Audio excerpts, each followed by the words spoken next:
How's it going, guys? Welcome to the stream. This is the top 8 for the European East Interkontinental. Okay. I am. Hi, guys. How's it going?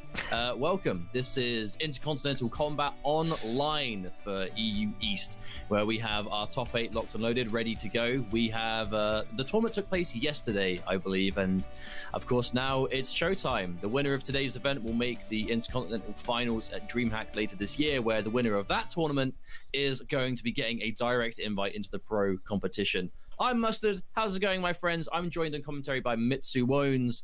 And I'm excited for today. This should be really, really fun. It's the first tournament since the patch. I think it's the first European event, or I suppose this side of the world event. And I believe quite a number of our players today are using characters that have had quite a lot of changes. So for multiple reasons, I'm excited. How about you, Mitsu? What are you looking forward to? I mean, it's definitely a stacked top 8. I mean, most of these players are notable players. Already gained some points within the pro competition, so it should definitely be a lot of fun. And like I said, the stakes are high. Intercontinental Kombat finals later this year, DreamHack Sweden. And yeah, the characters, I mean, even though this is mainly focused for EU players, it should be interesting for all the people because, like you said, it's the first tournament since the patch. So if you want to see some changes, change for certain characters, for some interesting characters as well, this is the place to look for, because soon there is as well the Celtic Throwdown for, of course. So should be definitely interesting.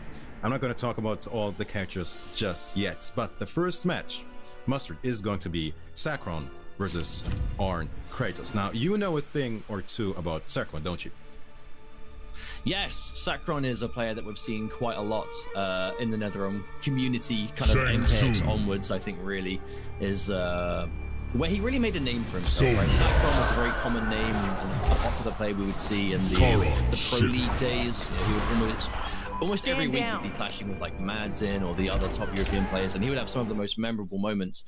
We actually saw him at Evo just last weekend, where he got super far.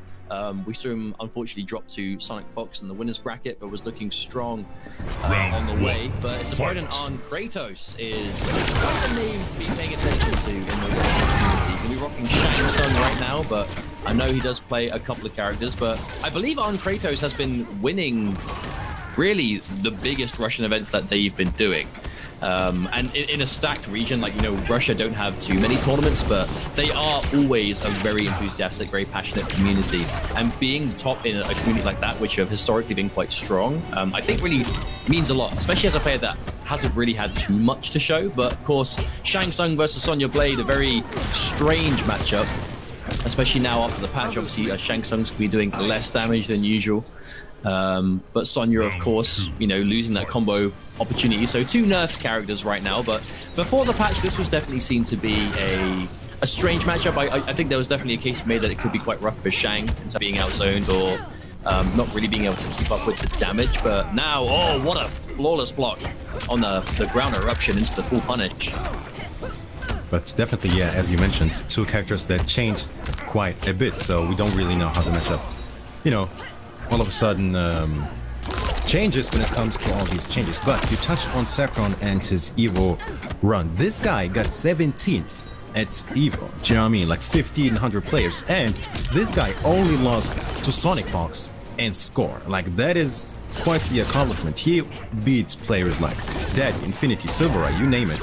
So this guy is definitely to look out for. I mean, he is top 8 winners for a reason here.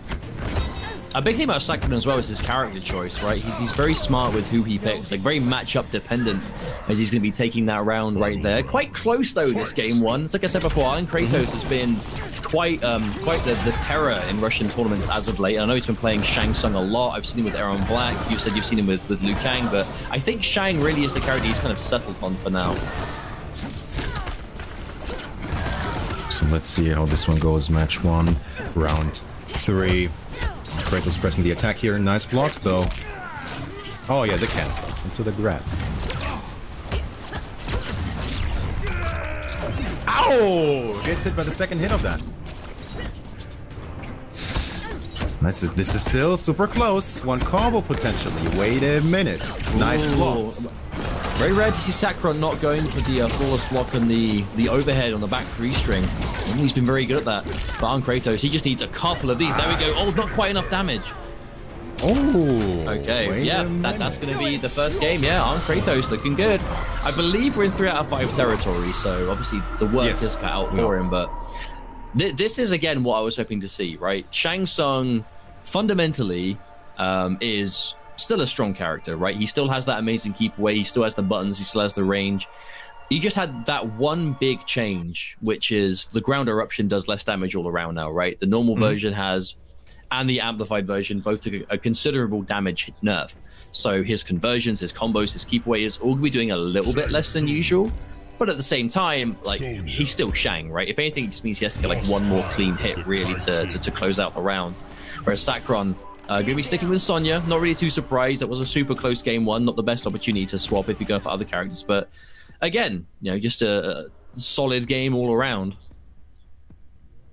It was definitely very close, and he almost like chipped him to death. Not in the meaning of like block damage, but very little hits. No big combos there. From and even when he got up close, like he's very poke heavy, right? He's looking for individual strings. He's not really overcommitting too much to. Just as I can say that, he actually gets the overhead launch and gonna turn that into. There you go. Spend a bar. Okay, nice. Gets a nice amount of damage. Wow, see from Sonya range took as that. well. Ooh. And again, yeah, Sakuron not being ready for the overhead at all, which is quite surprising to see.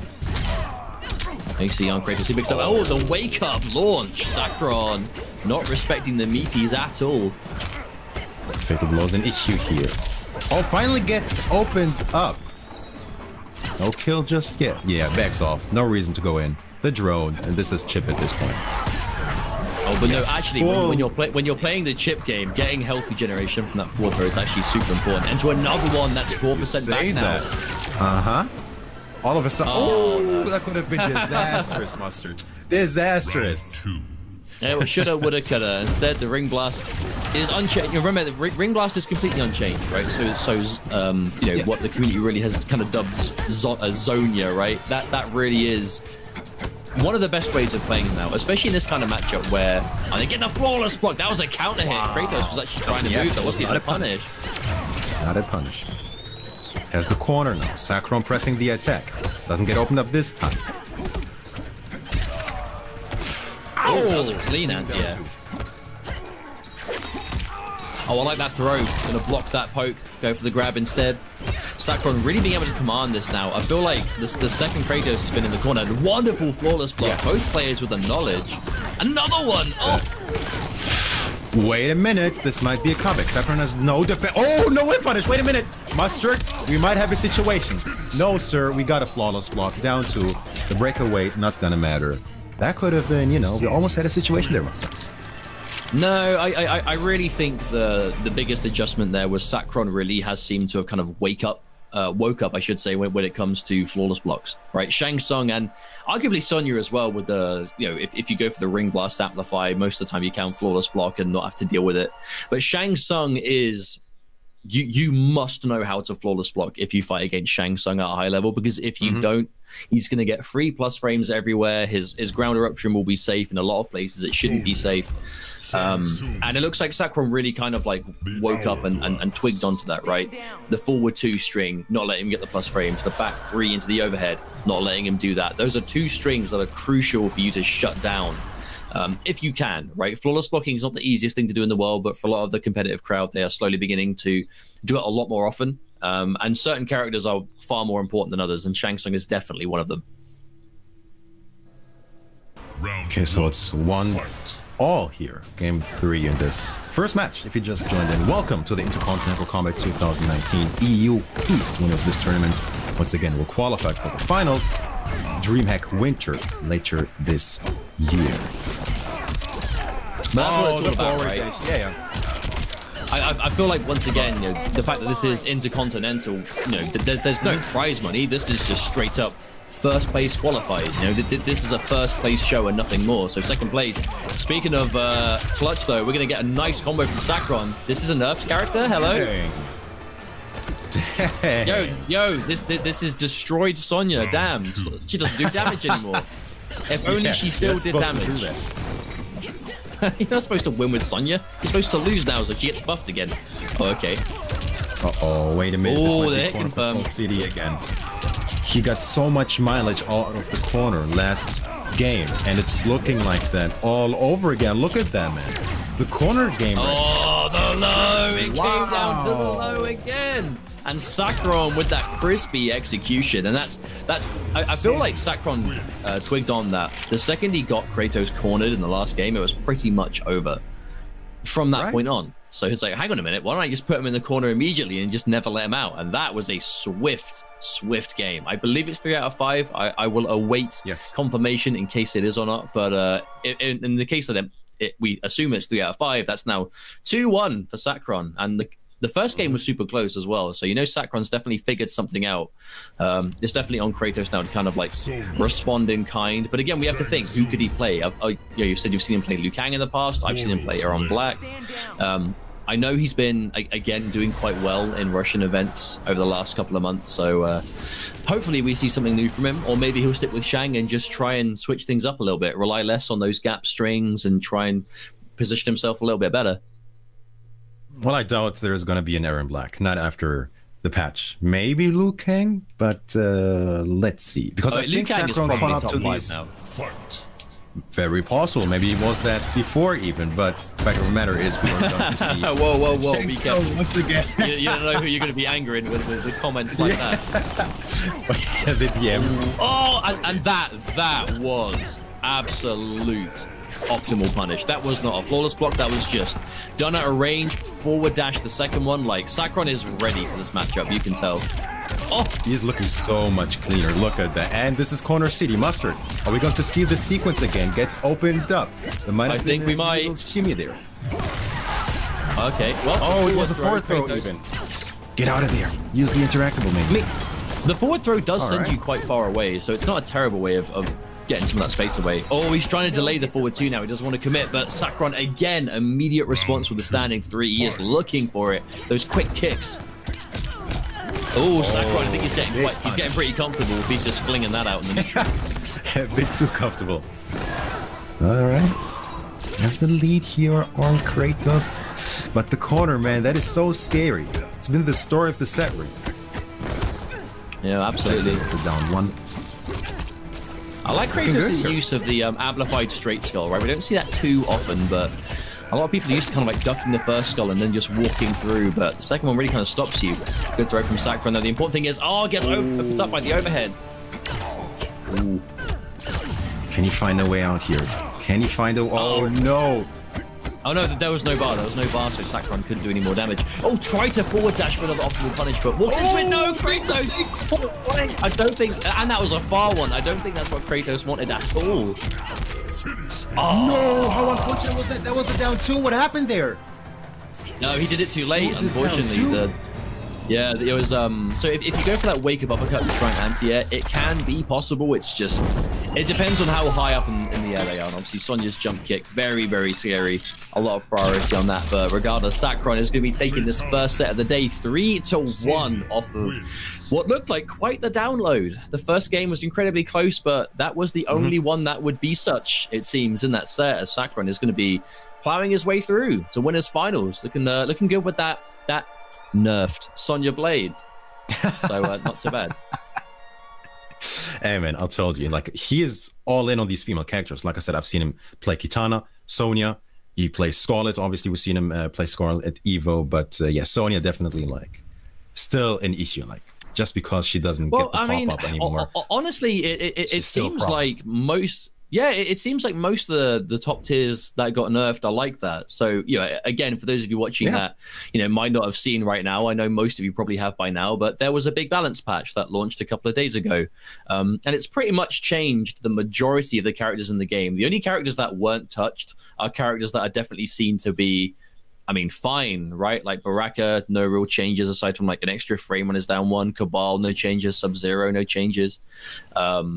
For the most part, most characters receive something in, you know, be a nerf. Most of, if not all of the kind of perceived top 5 kind of S tier characters receive nerfs in some way, and many characters received buffs. Most notably, the variations that haven't really seen any play. So, you know, Highborn Katana, Dirtbag Kano, Jaded Jade, Totemic Kotal Khan, you know, Spare Change Collector. The list goes on. If a character had a variation that wasn't played, it probably got buffed in some way alongside a lot of other changes.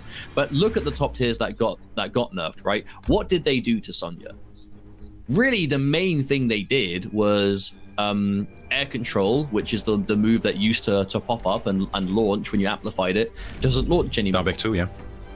Yeah, exactly. So let's think about what that's done for the character. Let's not think about what it's taken away. What can she still do? She's lost the ability to, you know, convert into air control off of like air to airs or in the corner if she goes for the 1-3-4, but she still has the 50-50. She still has the zoning. She still has the pokes. She still has good damage. You know, she's still hitting mid 300s, high 300s, especially in the corner.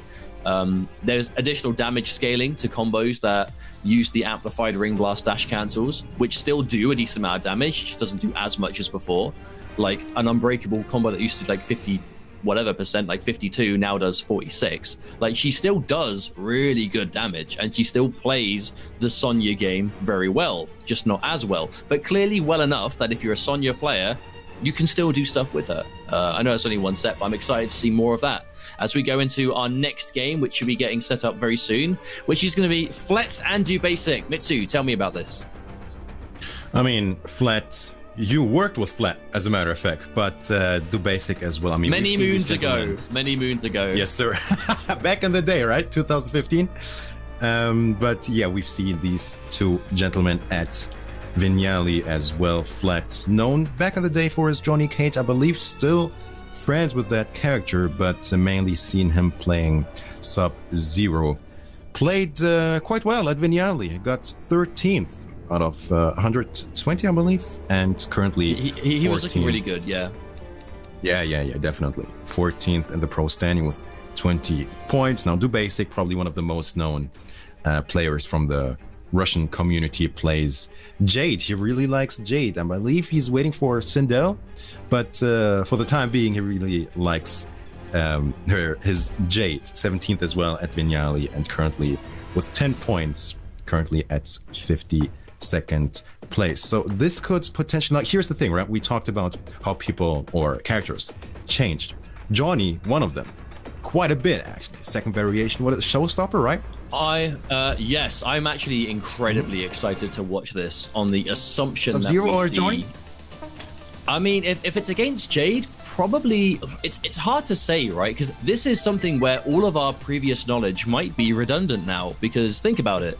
Yeah. Johnny Cage still whiffs his amplified force balls on female characters, but now he can jail buttons off his standing one that he couldn't before. So he can turn every down one into +6 on block. If he goes for the 1-2-4, that's plus, it jails, there's no gap.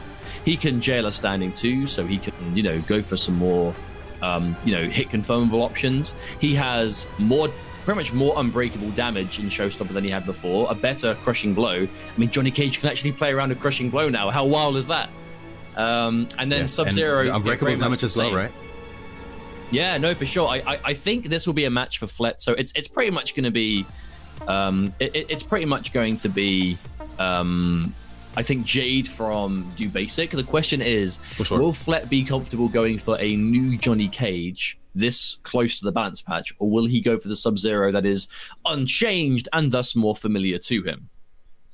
It's been only a few days, yeah, as you say that. But yeah, like we said, he's been playing Johnny. So maybe, you know, it's been like an easy change to make the transition from Sub-Zero to Johnny Cage. But yeah, against Jade, I mean, if the female hitbox doesn't mess him up too much, it might be Johnny. And don't forget, it's best of 5 still. So yeah, we might see...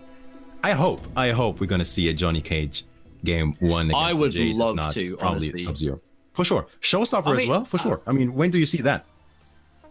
Yeah, exactly. Like we didn't see Showstopper before because it was just so hard to utilize, really. You know, the big thing is, you know, on paper, Johnny Cage only got a couple of, you know, on paper, he only got a couple of buffs, right? It was the crushing blow requirement changed on the glasses throw. So not requirement, sorry, the crushing blow itself has changed. So now it's a stun, not a hit of damage, and there's some, you know, corrections to. Oh, it's his standing 3-4, which is standing 2 kicks, now has 4 more frames of hit advantage. That's all that listed, but the biggest buff to Cage really is the overall hitbox adjustments to how certain moves connect. So now his 1-2 doesn't whiff anymore. His back 3-4 connects to the camera, which is, you know, the advancing low. Didn't used to combo into camera, now it does. That is like the biggest change pretty much for this character. And none of that worked before. You know, he was very hard to play. He was very hard to utilize in comparison to the first variation, right? The first variation still has its place, but the public eye really is on Showstopper right now, which seems quite appropriate considering the name. Yeah, that was a joke. I know there's a delay. It was good. It was all right. I know that, it was all right. Yeah, but I know there's a delay between us like hearing each other. But when I make a joke and there's like so you waited 3 for the seconds laugh, of dead air. Yeah, I'm like, oh no, is that like was that worth saying? Have I screwed this up? It was all right. Don't worry about it. It was all right. Thanks, definitely. Mitsu, making me look dumb. You're welcome. Like in front of all these people. Thanks, mate. Should I laugh in advance? I'm sorry. Yeah, you should preemptively know what I'm gonna say and be like, oh, that was so good. Sorry for the delay, by the way, my friends. We are getting this next game up and running as soon as we can. Of course, we are online right now, so we're trying to get all the players locked in, different regions and whatnot. So thank you for being patient. We'll get our next game as soon as we can. I believe both of us are waiting for invites into the room, and just as I can talk about it, we appear to have received them. So I'm going to be joining this right now. Bear with me for 1 second. Sir. Go ahead and handle that. First player still waiting with them. But once again, it's going to be flat versus 2 basic. So the Russian act, quite a few Russians that made it. So technically, Nivik would have been eligible to play in this as well, because Greece is, you know, if you're from Greece, you are eligible. However, he actually already qualified for the Interkontinental Kombat finals. He won, now I don't remember quite the name, Mustard maybe can help me out, but it was the tournament in Poland.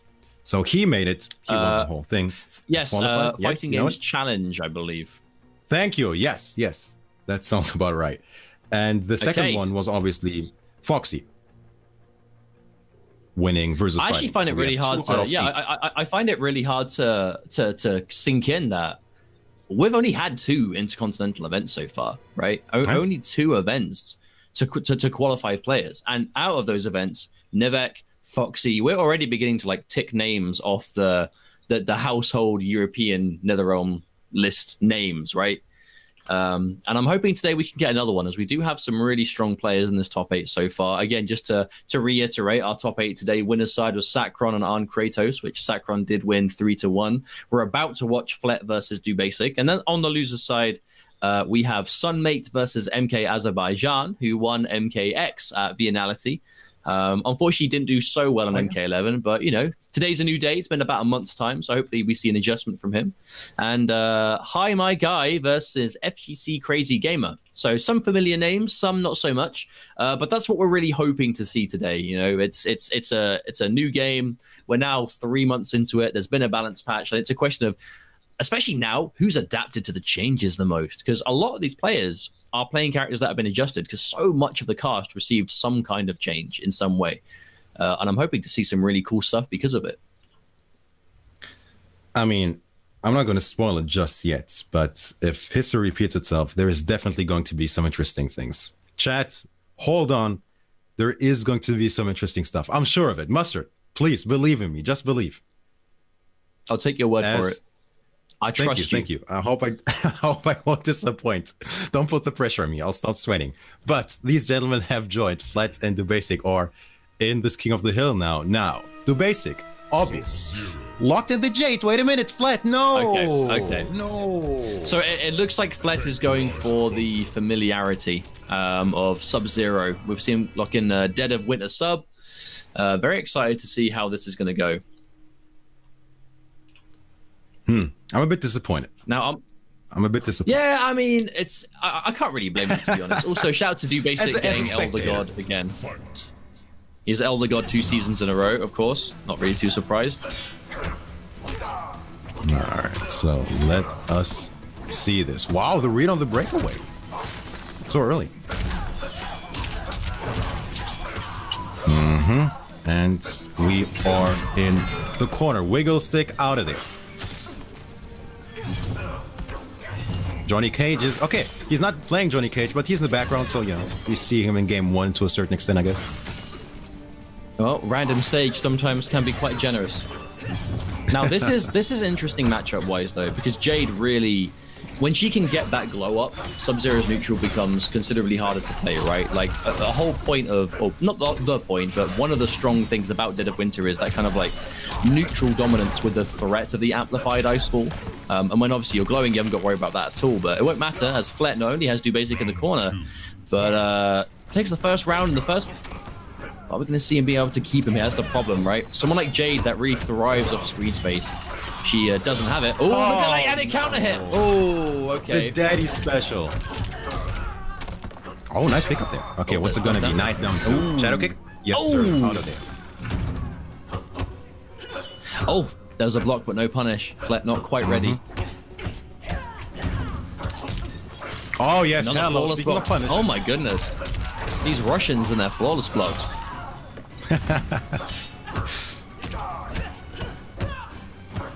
You see it again? No. Yeah, not this time. I'm not challenging it again. And I feel like Flet knew as well. We didn't even see him attempt the flawless block. He knew that Do Basic was going to end it there. Oh, challenges the advantage off the jump kick, but commits into the fatal blow. Do Basic. This should kill, Mustard. Don't play with me. No, Mustard, this should kill. Yeah, there's no way he survives. Okay, no okay. That looks, we know for sure that yeah, I mean, that's Jade's fatal blow, right? There are a couple of characters like this. Ironically, Sub-Zero is one of them, where the way you combo into their fatal blows, you can't really do it after an extended combo, right? You'll do a couple of hits into it or a standing string into it, which minimizes the scaling and gives you the most amount of damage off of it. And Jade can get near enough 400 damage, like 40% near enough off of most strings into it, but won't matter, as Flet pretty much walks us from wall to wall with just constant offense, commits, but no punish on the ice ball. I mean, this is a tall mountain to climb. Flawless block. Wow, did the whole thing. This might be death. No board to spend. No, not quite.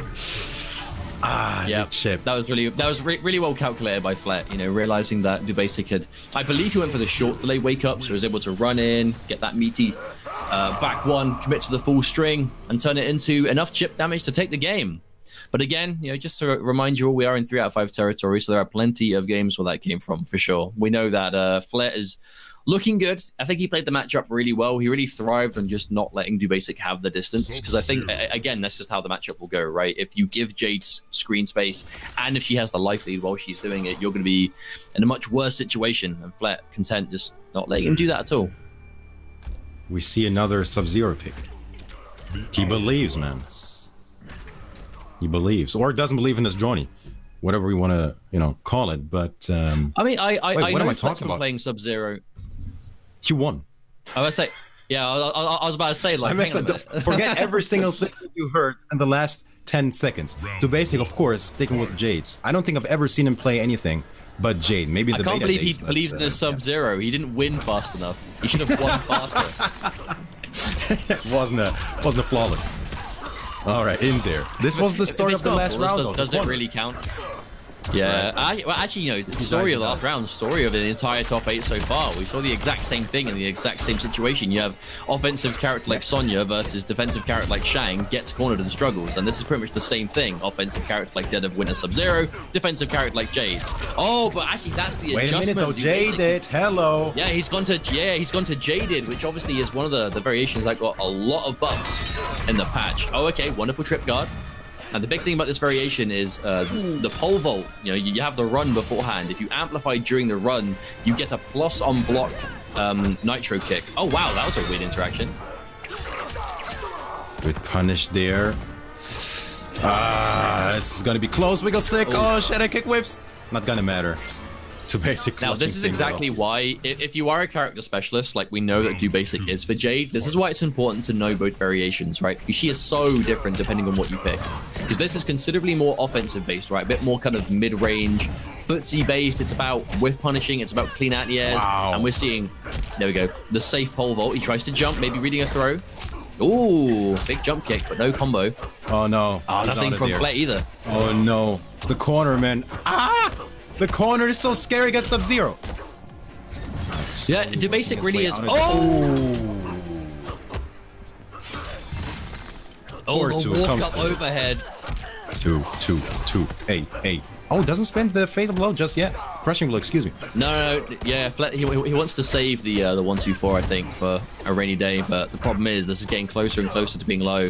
This variation of Jade doesn't do the most damage in the game, but at this healthy stuff, be careful. Oh, again, the whip punish down to fatal blow kill territory. That could have, you could have had him with the fatal blow confirmed. Oh, that was so smart, but no. No, I feel like that was almost a little bit too cute, right? Where it, I mean, let's think about what he tried to do, right? He tried to go, yeah, he tried to run up into fatal blow because he wanted Flet to try and interrupt it, and he wanted the armor of the fatal blow to come through, but Flet. Yes. I mean, in that situation, you can't overextend, so Flet did not want to press a button. I respect the attempt, though, but unfortunately, it didn't work. Oh, advantage is being disrespected. He loops it twice, and just like that, right? All that life has completely melted away because Flet is just not respecting the frame advantage, and Do Basic knows. Oh, another hit! And this went from bad to worse for Flet very quick. Okay, but again... Hold on, Mustard. This is Sub-Zero. Let's not forget about that. What's it gonna be? Low stagger. Once none of it. Almost like wakes up buttons. Oh, little BM there. Wow. But it's just like run the man down from full screen. So okay, the switch to Jaded, I'm gonna give that a strong 2 if ever I've seen it. But yeah, the switch. You said it. If you're a character specialist, you know the switch to another variation. It's so cool that NetherRealm tried to make more variations, if not even complete characters, more viable. So it really, I believe, like makes sense if you focus on just one character. And no, now I really do. I am. Sub-Zero.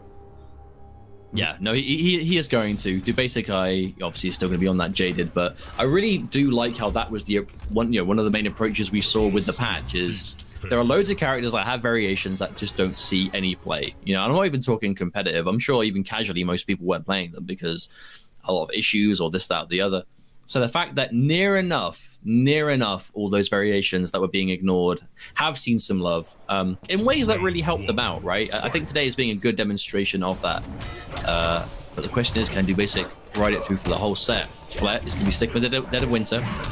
I feel like in that last round of the last game, we saw Flet pretty much just try and disrespect a lot of the advantage that Do Basic had, and Do Basic, obviously Jade being one of the characters that really thrives on getting a lot of advantage and keeping it, was able to really make him pay for that. Now Flet, oh, that breakaway saved him from minimal damage. I think maybe he would have expected an amplified ice ball from Flet there, but didn't happen. A stagger here from Flet, run in. Trying to make something happen again. Doesn't cancel anymore into the... Oh! The grab. Didn't have the bar anyway. Okay, this is the sequence that Flet needs. Wait a minute. Low was blocked. Down 1. Low was blocked. The staggers. Jumps upset from the corner. Dashes out. Wait a minute. Ah, the glow. Okay, the run. This is huge for the Basic. No, he cancels it. Oh, the trade. Mustard! Oh, that's unfortunate. Do Basic. As like he decided to throw the roll at the last possible moment when the roll had already gone through. Somehow clutching out Flet in this. Oh, there we go.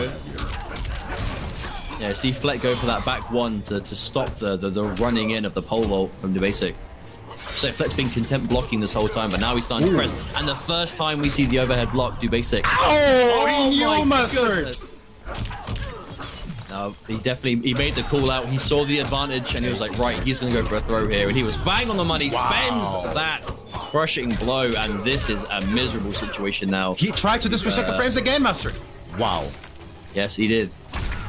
Now, so obviously, like the names got swapped around. Sorry about that, my friends. That's just because obviously Flet was player 1, Lost became player 2. So you see the name swapped in that situation. But luckily, we can see which character is which at the very least. So have no fear. It was Flet that won that game. But let's talk about that, right? What was the big adjustment we saw? I feel like we saw a lot of more respect being shown from Flet, but also a lot more kind of preemptive stuff, right? We saw preemptive back ones to stop the run-in on the pole vault. We saw a lot of preemptive crouching, again, to try and beat the throws, right? Which he may have been trying to do in the last game, and that may have been why he was just getting hit by all the mids, but I feel like that's just the nature of the mix-up, right? If the opponent has advantage and it's a read of mid or grab, if you crouch the grab expecting it, the mid will hit you. And obviously, if you block the mid, then obviously that's when the grab will hit too. So sometimes it just comes down to the read and what you think you're more comfortable with. I mean, that was impressive. Those reads on the grabs, that was really impressive. But here we go, do basic on life support. Still believes in this Jaded J thing. 4-2-2.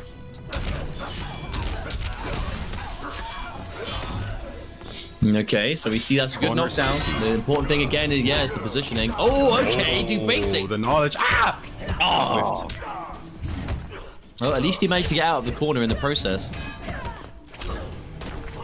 The down one, nice check there. Oh, these staggers, okay, man. So much mileage out of that. Ooh, that 4-2 could have been game.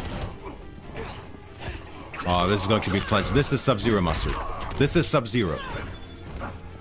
I think if you're willing to go for the overhead as often as Flet is, this is what can happen, right? You might win games dominantly, but then there'll be opportunities, or there'll be games where your opponent just blocks all of them, and then bam, you're in trouble. Tries again to commit Flet, really playing this all or nothing style, right? He's going for so many overheads, because right, it's risk reward. He's like, if I hit this, I make the comeback.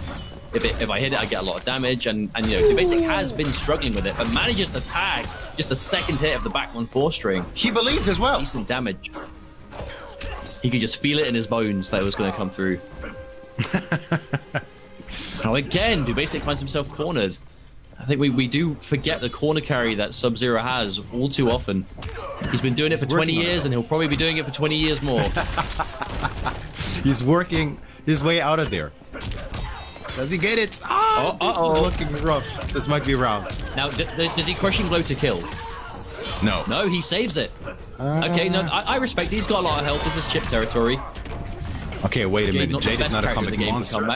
Oh, wow. Oh, that was dangerous. No. Basic had the last breath. Actually, no, last breath. Oh, unfortunate. But to be fair, it was done off the down 4, so that was just one of those like counter pokes, right? Expect Basic to see the minus frames and just whack him with the shoulder. And that is exactly what happened. That was one of now, those this is match point for Flet. He's a round away from getting the winners finals against Sacron. This is getting close, Mustard. This is getting close. Ooh. Nice pressure here from Do Basic. Needs to stay alive here. This game 4. Okay, big. Nice pickup. Big jump kick. Oh, this might be disastrous. Keeps it unbreakable. Oh, he committed. Flet, he committed everything to it. And yeah, there we go. No, but Flet, he wanted to... No, it's because I think he truly wanted to turn... I'm not sure why he committed, because the back 3-2 is... The low option is hit confirmable. It is safe, but it is hit confirmable. But I feel like Flet in that moment was just willing to go, right, I'm going to get this comeback off of the mix-ups on the advantage here, right? That's a very common Sub-Zero thing you see Dead of Winter players go for.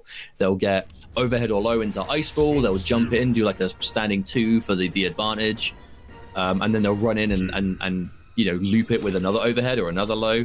It's low damage, but he had the Fatal Blow as well. So if you hit either option, Fatal Blow is going to do about 40% damage. So all you have to do is chip them down to 40%, then get the mix-up, and you're going to win the game. Flet, I think he threw all the eggs into the basket, and he was like, right, I'm going to win this way, or I'm going to lose right here. And unfortunately for him, he wasn't able to pull it out, but it is 2-2. So we still have a potential to see this end in a game. Yes, sir. Well, I mean, regardless, it's going to end here right now, right? Game 5, win or lose. We're going to see Flet or Do Basic taking the Sacron in the winners finals. Okay, the chainsaw is in the background. Let me see. Pressure again. This pressure from Jade is looking kind of scary. I actually feel like this is a really good stage for Basic to get, because both sides have a corner escape, and we've has done some very scary things with the corner. Oh, and again! Not again! Not again! The mattress. Uh-oh. This is looking rough for Do Basic. Needs to find a way out here. Up 3. No, okay, there's the confirm. Plus frames there, I believe. Or didn't watch his feet, one of those. Well, Flet still opting to save the crushing blow. Flawless block, no. Flawless block. Oh, he tried to backdash out of it, though. I think he doesn't want to risk it. He'd rather just hold their frame advantage and keep this life lead without accidentally flawless blocking wrong and obviously losing health. Oh, and there it is. There's the knowledge. Finally, finally seeing players start to do that, right? When Jade goes for the amplified straight glaive on block, it's not real. You can get underneath it and get a full punish. And Flet just taking it down 1, but it's enough to show Do Basic that I know I can get in the middle of this. You can't do this. That's his match point for Flet now. Do Basic has to fight back. There's a good punish. Obviously, she's not going to do huge amounts of damage in this variation, but still, 200 damage isn't terrible. I believe Flet trying to jump out of there. Wait a minute. Nice neutral jump punch. Uh-oh. Kick rather. Okay. Ooh, went for the plus frames, but Flet got hit. Okay, down 4. This is chip at this point. I believe this is going to be a last round situation. As I say that. It depends, because he has them cornered. Oh! There we go. That was a mini win, though, for Flet. Gets the positioning. Final round here. Locks it. Okay, clean punish. Probably going to see a breakaway. Oh, Flet, I think Flet definitely expected a breakaway there, maybe. Possibly, maybe just drop the standing 2 loop. Uh-oh. Oh, the forward 4. This is terrible. This is the sequence that he needs. Oh no, 400 plus damage. Jumps out! But still, this is such a tall amount. Oh, Flet disrespected the plus frames, the down 1, the parry! Oh, he recovered in time! Oh, he's alive. Is he alive? Barely. Ah! Okay. Oh, the deep running. That was deep. He's got. Oh, Do Basic has no defensive bar for the chip, and there it is. The down 4, just enough to steal that one back. Flet's able to get the entire life bar on that corner control. That was very, very well done, and that's going to be winners finals. Flet versus Sacron. God, it's like the good old days. Fatality. Right? What is this? MKX ESL? Interesting. I know. Sacron versus Do Basic. Funny. Yes. No, Sacron versus Flet. This is going to be... Yes, for sure, for sure. Do Basic still in this? No, he's in losers quarters. And yeah, the next matchup is going to be Sunmate versus... So that means that Do Basic will play the winner of Sunmate or Azerbaijan. So yes, sir. Our next match a little bit later. Yeah, but we are obviously only in round 1 for winners. We've just finished now, as obviously Sacron was able to take it over on Chris and Flet over Do Basic. But now we have our round 1 losers matches to get through, as it's going to be Sunmate versus Azerbaijan, and then ITD Hi My Guy versus FGC Crazy Gamer. So I haven't seen Azerbaijan play this game in a while. I know he plays online all the time, but I just haven't seen him around. But I'm sure he's there. And Sunmate, I actually haven't seen play this game before. I've heard he plays. You said Geras earlier? I believe that's what I've seen. You know, not all these people I've seen playing offline at tournaments, obviously. But yeah, we might indeed see a Geras pick here. Now Geras also slightly adjusted. Don't want to say nerfed necessarily. His his mix-up, his 1-1. 1-1-1, right?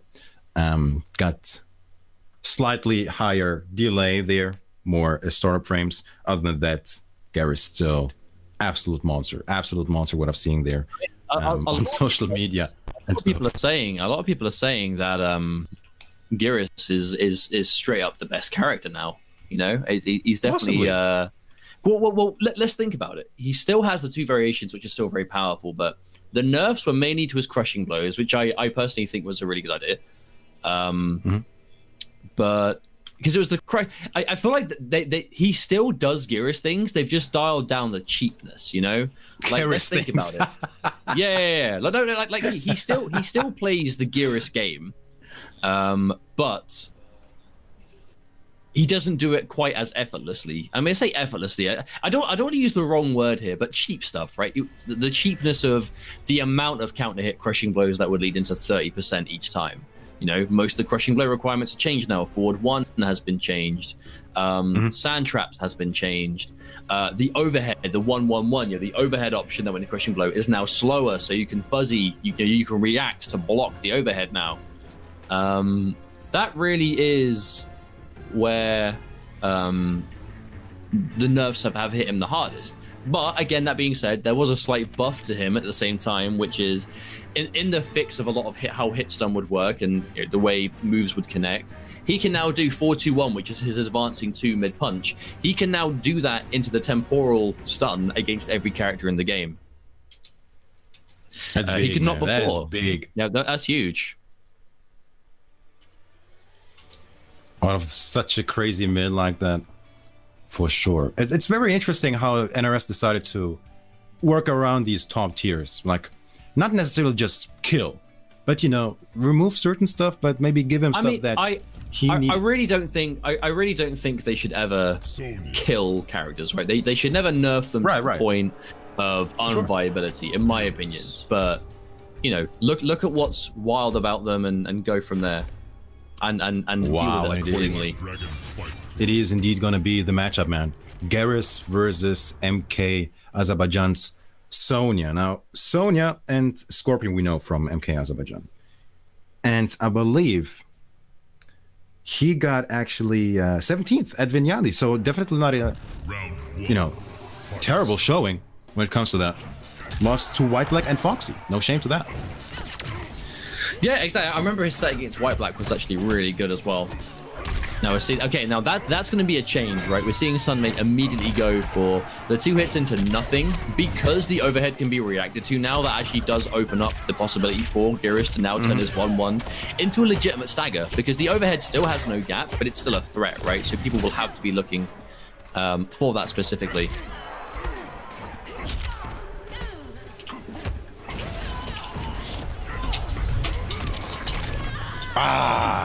The chop. You whiffed it on purpose. Oh, wait a minute. Into the fatal blow. Oh, yep, okay. Azerbaijan's going to find the moment to get it back. Spelling the fatal blow, but 100% worth it. That's still, that's still going to do mad damage. One of those fatal blows just doesn't really scale very hard. And Azerbaijan manages to clutch it out and take it back. Round 1. So instead, like 60%, only does like 50%. Got it.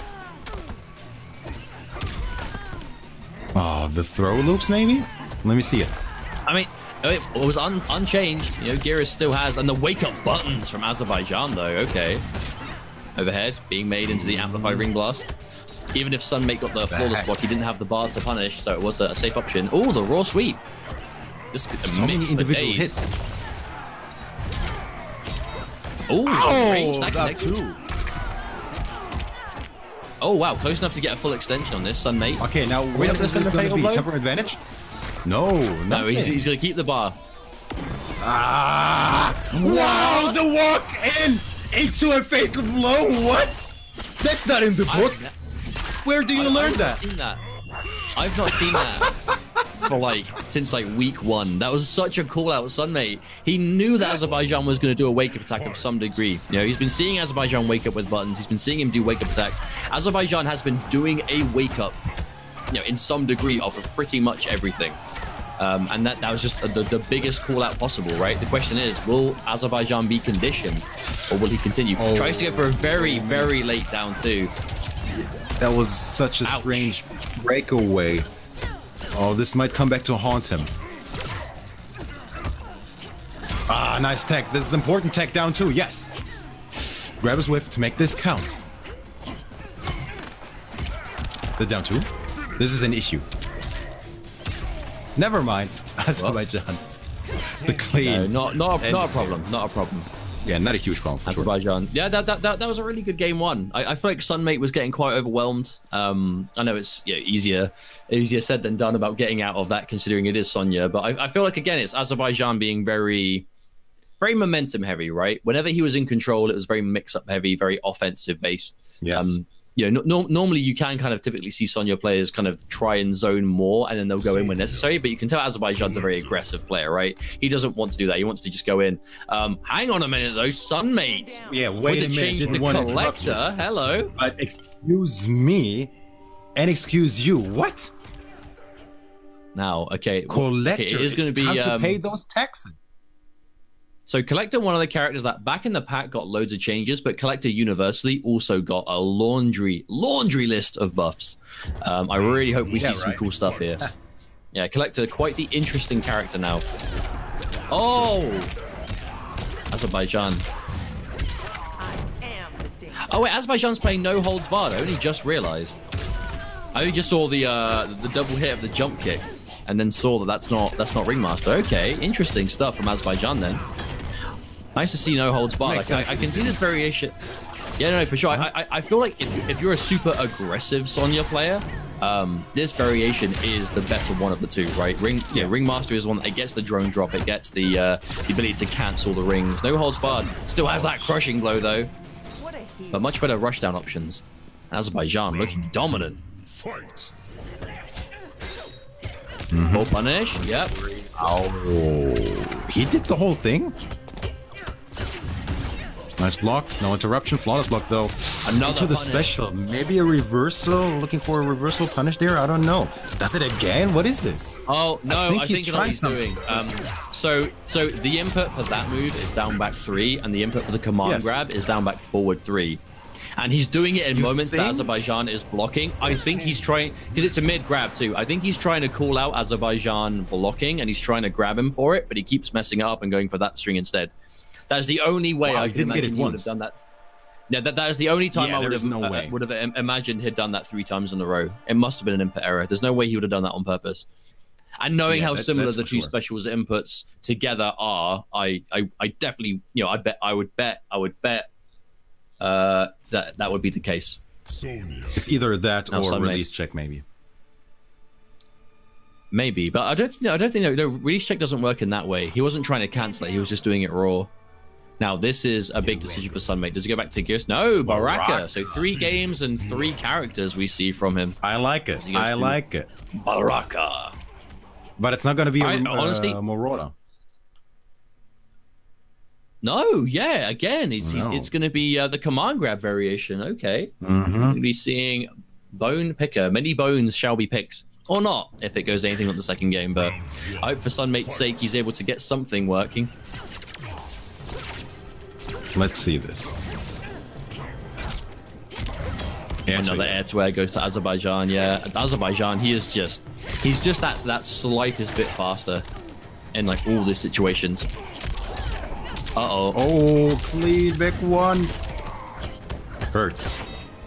Extending 3s. No punish there.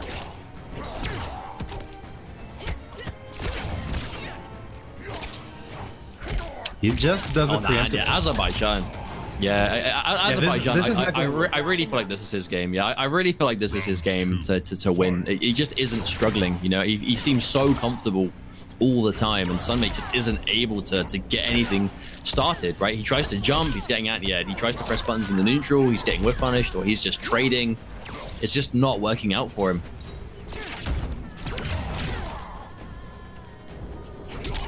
Now let's see. Okay. Like, Sunmate, this is literally his life here, his tournament life. This is losers. Don't forget about that. Yeah, this is his last chance. He's doing okay in this round, though. Oh, spends the bar on the amplified. Late spark, but a little bit too late. Oh, Azerbaijan gets hit by the mid. Okay, this is really good now for Sunmate. He's got momentum. He has the lead. The block on the overhead, but no commitment. Oh, no, down 2. Nice block. Nice patience. Preemptive. I like how Sunmate is. Oh, hang on a minute. That could be disastrous. Oh my god, he did it! Mustard. Down 1. What? Down 1, fatal blow. Now this is going to be clutch. This is going to be somewhat close. He lives! Less than 2%. Oh! Chop, chop! Oh, okay, chop, chop! This is a mess! This is a mess! Wow! Not gonna matter. MK Azerbaijan, after whipping all kinds of buttons, taking it over that Sunmate. How about that? Shame. That is a shame for Sunmate. He was really making that round work. I'm gonna give it a strong 2 though, because that's a strong 2 if ever I've seen one. But yeah, he finally had a round where things started to work out. But I feel like it was I feel like he was very he was very willing to overcommit, right, to Azerbaijan's wake-up options pretty much every time they'd knock him down, right? Even going back to game 1 where he knocked Azerbaijan down, you know, we can definitely tell that Azerbaijan, he's very active on wake-up, right, in terms of wake-up attacks, wake-up roll, wake-up interactable, you know, wake-up buttons we see from him quite a lot as well. And I feel like Sunmate was very focused on every time Azerbaijan woke up doing something big and quite unorthodox to stop that. First game, it was the fatal blow walk up. Even down to the last game, he was just doing loads of blade sparks, almost point blank on Azerbaijan's wake up because he was just trying to catch it out, but didn't quite work out, unfortunately. Well, how about that? So that is the first player that has been eliminated out of this top 8. Sunmate's unfortunately not gonna qualify for the Interkontinental Kombat 2019. Well, through EU East anyway. There's still I was about to say, yeah, through this tournament at the very least. Yeah. Still lots of chances. That brings us on to our last round 1 game, which is something that you've been specifically not talking about. Not talking about, exactly. ITD Hi My Guy versus FGC Crazy Gamer. Now, the reason I think you're particularly so interested in watching this, which is the reason I'm sure may you know pique the interest of some of you watching at home, is Hi My Guy, I believe, is a Cetrion player. But he's going to be coming up against Crazy Gamer, who I believe is Devora. Now, Devora is...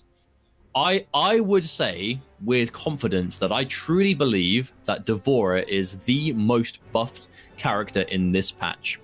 Out of all the characters in the game that can now do some crazy stuff they couldn't before, that I genuinely believe will compete in this game much better and will be able to hold their own against characters that used to absolutely annihilate them, I believe Devora is that character. This character received just change after change after change, which I personally agree with, because this character was, you know, in my opinion, the worst character in the game before. I truly thought she was the worst. Or at least down there, right? Like bottom 3, bottom 5, whatever you want to categorize it. Maybe not the absolute worst, but she was a struggle. She was a big struggle and had a lot of inconsistencies, a lot of problems that a character shouldn't really have, in my opinion. And they have remedied a lot of that. Arachnophobia variation 2, which was ignored completely beforehand, is now very scary. It does a lot of damage. Her normals are better. She has more safe options, right? Like her restand, her back forward 4, like the swarm of bugs, is much safer than before. It's quite a character specific punish, which kind of goes hand in hand with her ovipositor mind game of, is that safe with the amplify? Is it not? Is it delayed? What's it going to be? Alongside the teleport, the Widow's Kiss teleport being sped up. So now it combos from a lot of things. It can be used on reaction to whiff projectiles. The long story short, she is very, very scary now. And I really hope we see that in this game. I mean, a bug is supposed to be scary, so I agree with that. But yeah, as you mentioned, I mean, Devora probably took most of that space from that... from the patch notes anyway. So much stuff has been changed. She hogged so much of the room. I can't believe it. It's true. But yeah, should be interesting. But I just hope, like, I didn't tease this, like this tease wasn't in vain. I really hope you're still playing Devora. Like, but to be fair, like, if no, like if you play Devora pre-patch, you're probably gonna play Devora post-patch. I mean, nothing else would make sense on paper anyway. Honestly, and this is a bit of a hot take, I'm kind of more interested to see players that haven't. I'm kind of more interested to see players that haven't played Devora pick her up now and see what they can find than players that played Devora before that are now playing the new version of her. Because she is so different. And every Devora player before was only playing Buzz because it was the only one worth playing. But now Arachnophobia offers something so unique and original to the character. I feel like there is so much possibility for a fresh set of eyes that never played her before to pick her up now. She's actually quite solid. I think she has the capability to be very strong. Use her and see her as a brand new character, right? And I really hope we can see some cool stuff with that. But Crazy Gamer looks like he is going to be playing Devora, and it is going to be Arachnophobia. So exactly what we were hoping to see, we are going to see. So let's get down to it. Not just yet. This is loser's bracket, though. We have to remember. Yes. Winner, loser of this goes home. But it's not only Devora. It's not only the new variation. I'm just calling it new because it wasn't playable. It is also the Lost Hive of the Kaitin. It doesn't get more Devora than this. Meant to be. It just doesn't. Cetron looks like a water-type Pokemon in this skin. Wow, she looks... Okay, so that's something that my guy is going to have to watch out for, is that, like, just neutral Widow's Kiss into the restand. Oh, okay. Preemptive uppercut. Oh, hit confirm. Yes. That was a beauty. The combo looks so nice. So pleasing. It's so good as well. Nah. Jump back into the jump one. So long range with Devora, even scarier now. She gets more off of it. I think that is the biggest range of any jump in the game.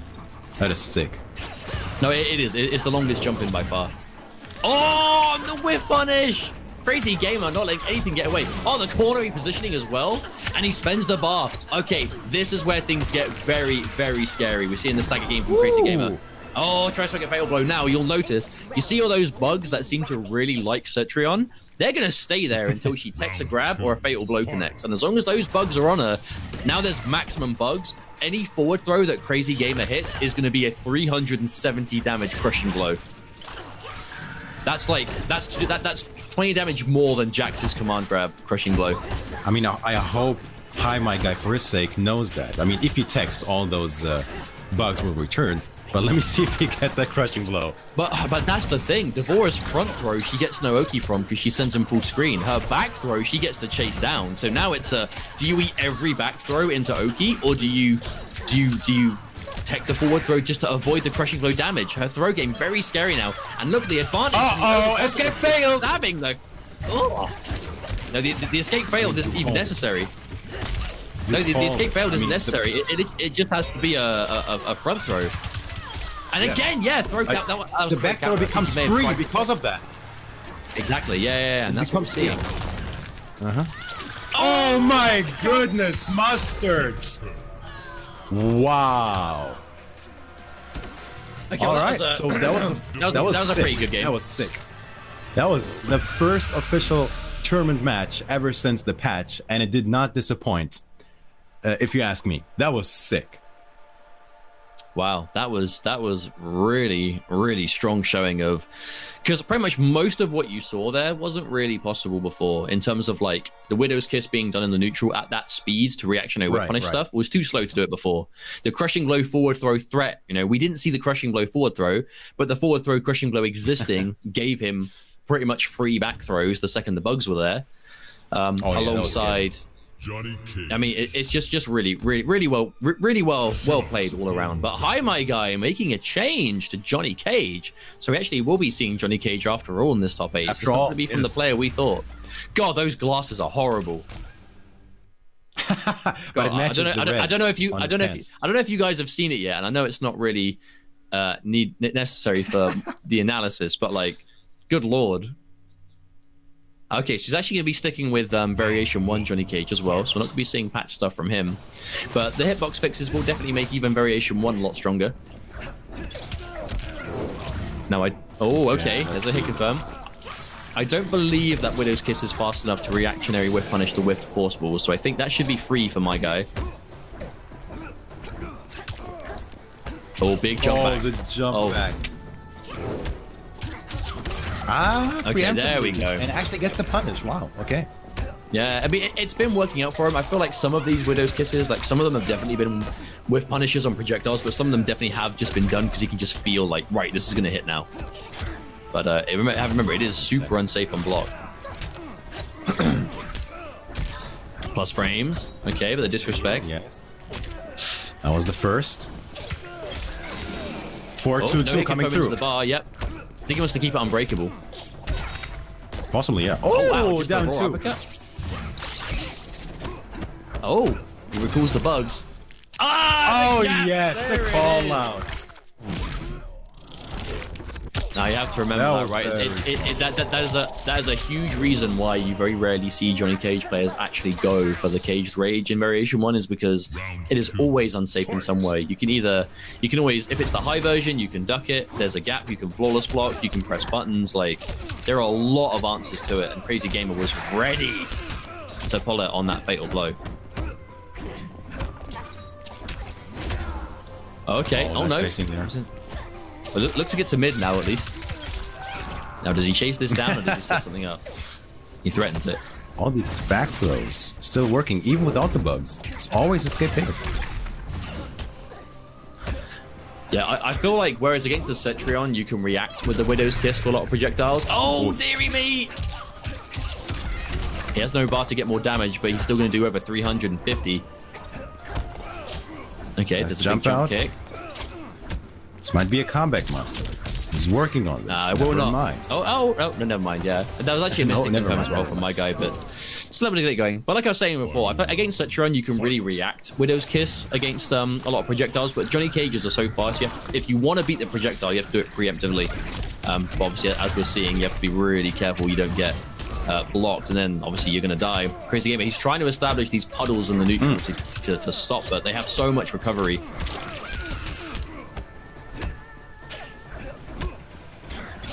Nice block there. Oh. Big whiff. No whiff punish though. Then neutral jump for one, man. I quite like this approach from Crazy Gamer, right? Like we know that Arachnophobia can spend both bars on Puddle first and then Widow's Kiss for big damage, but I think he'd much rather kind of save the second bar, and if he's going to spend it, send it on the restand for the crushing blow threat. Speed Witch, 1-bar combo. That bug now threatening the crushing blow game. Only needed by about 2 points of health, so not really going to mean too much. Oh, is it going to be the fourth throw though? Oh, that downfall might have been that downfall was game changing. Oh, he tried to get in between. Wait a minute. No, what was that? Oh, no, he doesn't have to take the blow anymore. Wait. Guaranteed. I mean, why else would you wake up with 3 stance changes? He still won the game, though. Bro, he still won after doing that. Dude, my guy is probably really angry right now. That was sick. I mean, I must say that look, Devora's face right now. I'm not sure if those of you can still see it, but Devora's face right now is probably my guy at home. He's like, that's a good. That just happened for sure. Did that just happen? Because there's no way it was wake up roll. Because we have seen wake up roll attempted and failed at times, where they'll try and wake up roll and they'll wake up with a single stance change. To wake up with 3 or 4 stance changes means one thing and one thing only. Did the boogie. But the fatal no. The fatal blow was not there. The fatal blow was not there to join in on this party. But speaking of which, though, Crazy Gamer managing to go up 2 games now on the back of it. This is a nice display of Devora, I think. We're seeing a lot of the new teleport being scary. We're seeing some really cool stuff with the restand bugs. Again, like, not all of this was new in the patch, but it's more like the lingering threat of what a lot of it means, right? She could always restand, but now the restand into a bug has so much more weight behind it due to the crushing blow. And then you've got this, again, the list goes on of how much better this character is now in the hands of good Devora players that I can only imagine Crazy Gamer was still playing her before. I don't know for sure about his history with the character, but that's your reward. You stick with a character that's not so good, they get buffed, and it's like, okay, cool, now it's party time. Oh, the delay. Crazy Gamer. He has a bit of a comeback to make. But this time there's no bugs, so it's just a straight up 50-50. But the positioning is one thing. Big jump. Oh, this might hurt. Okay. Oh, he spent the bar in it too. Kick. Oh, up 2. I respect it. Is that gonna kill? Wow. I know up 2 scale really hard. I'm just gonna say yeah. Oh, he's not dead? No, it isn't. Okay, I thought for sure. Yeah. That was a lot. All came down to that last hit. I mean, it definitely should have killed considering the spend, but I know up 2 scale combos very heavily. And because it was a fatal blow that connected, all those bugs gone now. Oh, the shimmy! I didn't quite get rewarded for that shimmy. Uh-oh, look at all those bugs around Johnny Cage. They love him. It's like when you go on holiday and you don't bring the raid with you or whatever it is. I think we've all been there. Can we get see the restand or cash I don't out? think he's gonna restand. Need it. Throw. Escape failed. These guys are attacking throws. It's just the wrong ones. Yes, unfortunately. Now those bugs, again, we've seen the fatal blow come out of Johnny Cage, so there's only one more fatal blow that can get those bugs to disappear, and it's not the one that wants to use it. So Crazy Gamer is in a position to hit fatal blow. He's not going to need the bugs to get the kill. Oh, okay, big call out, big punish. Oh, back through again. I wonder if he could have punished that with like wake up buttons after the breakaway. Maybe. I've seen him harassing with these bugs now. Remember as well, it's not just the crushing blow throw that's the threat now. If he has the bar and my guy gets low, he can recall the bugs to get guaranteed damage at any time. Yes. So there we go, another throw coming out from my guy. He's in a good position to take this game. If he doesn't, the thing is, if he jumps now, he dies. If he gets hit by the down 4-2 crushing blow, he's dead. So he has to be careful. Oh my God, Crazy Gamer! Okay, wait a minute. Man's got what crazy in his name. I'm beginning to see why. Oh, he got it! That's a back throw again. A back throw. Back throw. Back throw. Back throw. Fourth throw. Whiffs the 4-2. That could have been a crazy comeback. So Devora gets. I don't believe it's a guaranteed forward 2 after the back throw, but due to the forward 2 being slightly sped up, you can dash in with a forward 2, and if they sit there for anything more time than just rolling back or wake up and stand back, she can check them with the forward 2, you know, with that long range. It's still one of the longest range mids in the whole game, especially being hit confirmable, no less. But if you do whiff it, like there, it is definitely death on whiff. And my guy's going to make him pay for it. It's a shame that happened for Crazy Gamer, because he spent so much of that game with my guy having 5 bugs on him. Right? And you have to remember. Didn't even recall them. Yeah, 5 bugs means you get low enough, GG, I'm just going to recall them and you're going to die, because they do, you know, if you recall the bugs, it's unavoidable damage that they can't do anything about. As well as the threat of that, again, 370 damage forward throw. Like it's a terrifying situation to be in. Wait, I have a question. Why did you get all that close and personal with the mic there? With that damage? Just to emphasize that I said 370 damage forward throw. Hey man, I respect it. I hope we see it. Oh no. Have you got a connection issue? Because I have. Yes, no! sir. My guy left the game. Oh, that might mean that might make it a default loss for him. So, okay. So just quickly, yeah. Hands up. We're not admins, so we don't know what the call is. Yeah. But if a player is like particularly responsible for a DC, so for example, I'm sure, did it say the same thing on your screen as well? Did it say that my guy left the game? Yes, he has left the player. Okay, so if that means a specific, if that means a specific player left, it means it was their fault, whether it be a lag out, whether it be a disconnect, whatever. I mean, it's an online tournament, these things happen, but if it's specifically a player's, you know, the game is saying it's an issue, then that usually means it's a game loss, but it depends on what it's going to be. We got the call from the boss. It's no DQ, it was a connection error. So there is a difference between, you know, what is happening. So he's still in the King of the Hill, so he kind of left. I mean, but the game didn't start, right?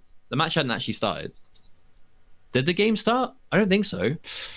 Maybe like a few seconds, if even. I was still laughing at you getting close and personal with the mic, so don't mind me. But yeah, we are going to redo that match. So 2-1. Just trying to get him back in here. But sorry, I blanked for like 2 seconds. Now you're laughing. It's all good. It's like what the guy said. I'm not sure I should repeat it, but. All right, well, I'll take this moment to dumb brush my hair, because why not? You know, for sure, do your thing, man. Do your thing. We have time to kill while we wait for them to come back. For sure, man. We're having fun here. Don't worry about it. And this might be even better for like all the Americans that are still asleep, missing the action. I mean, Devora action?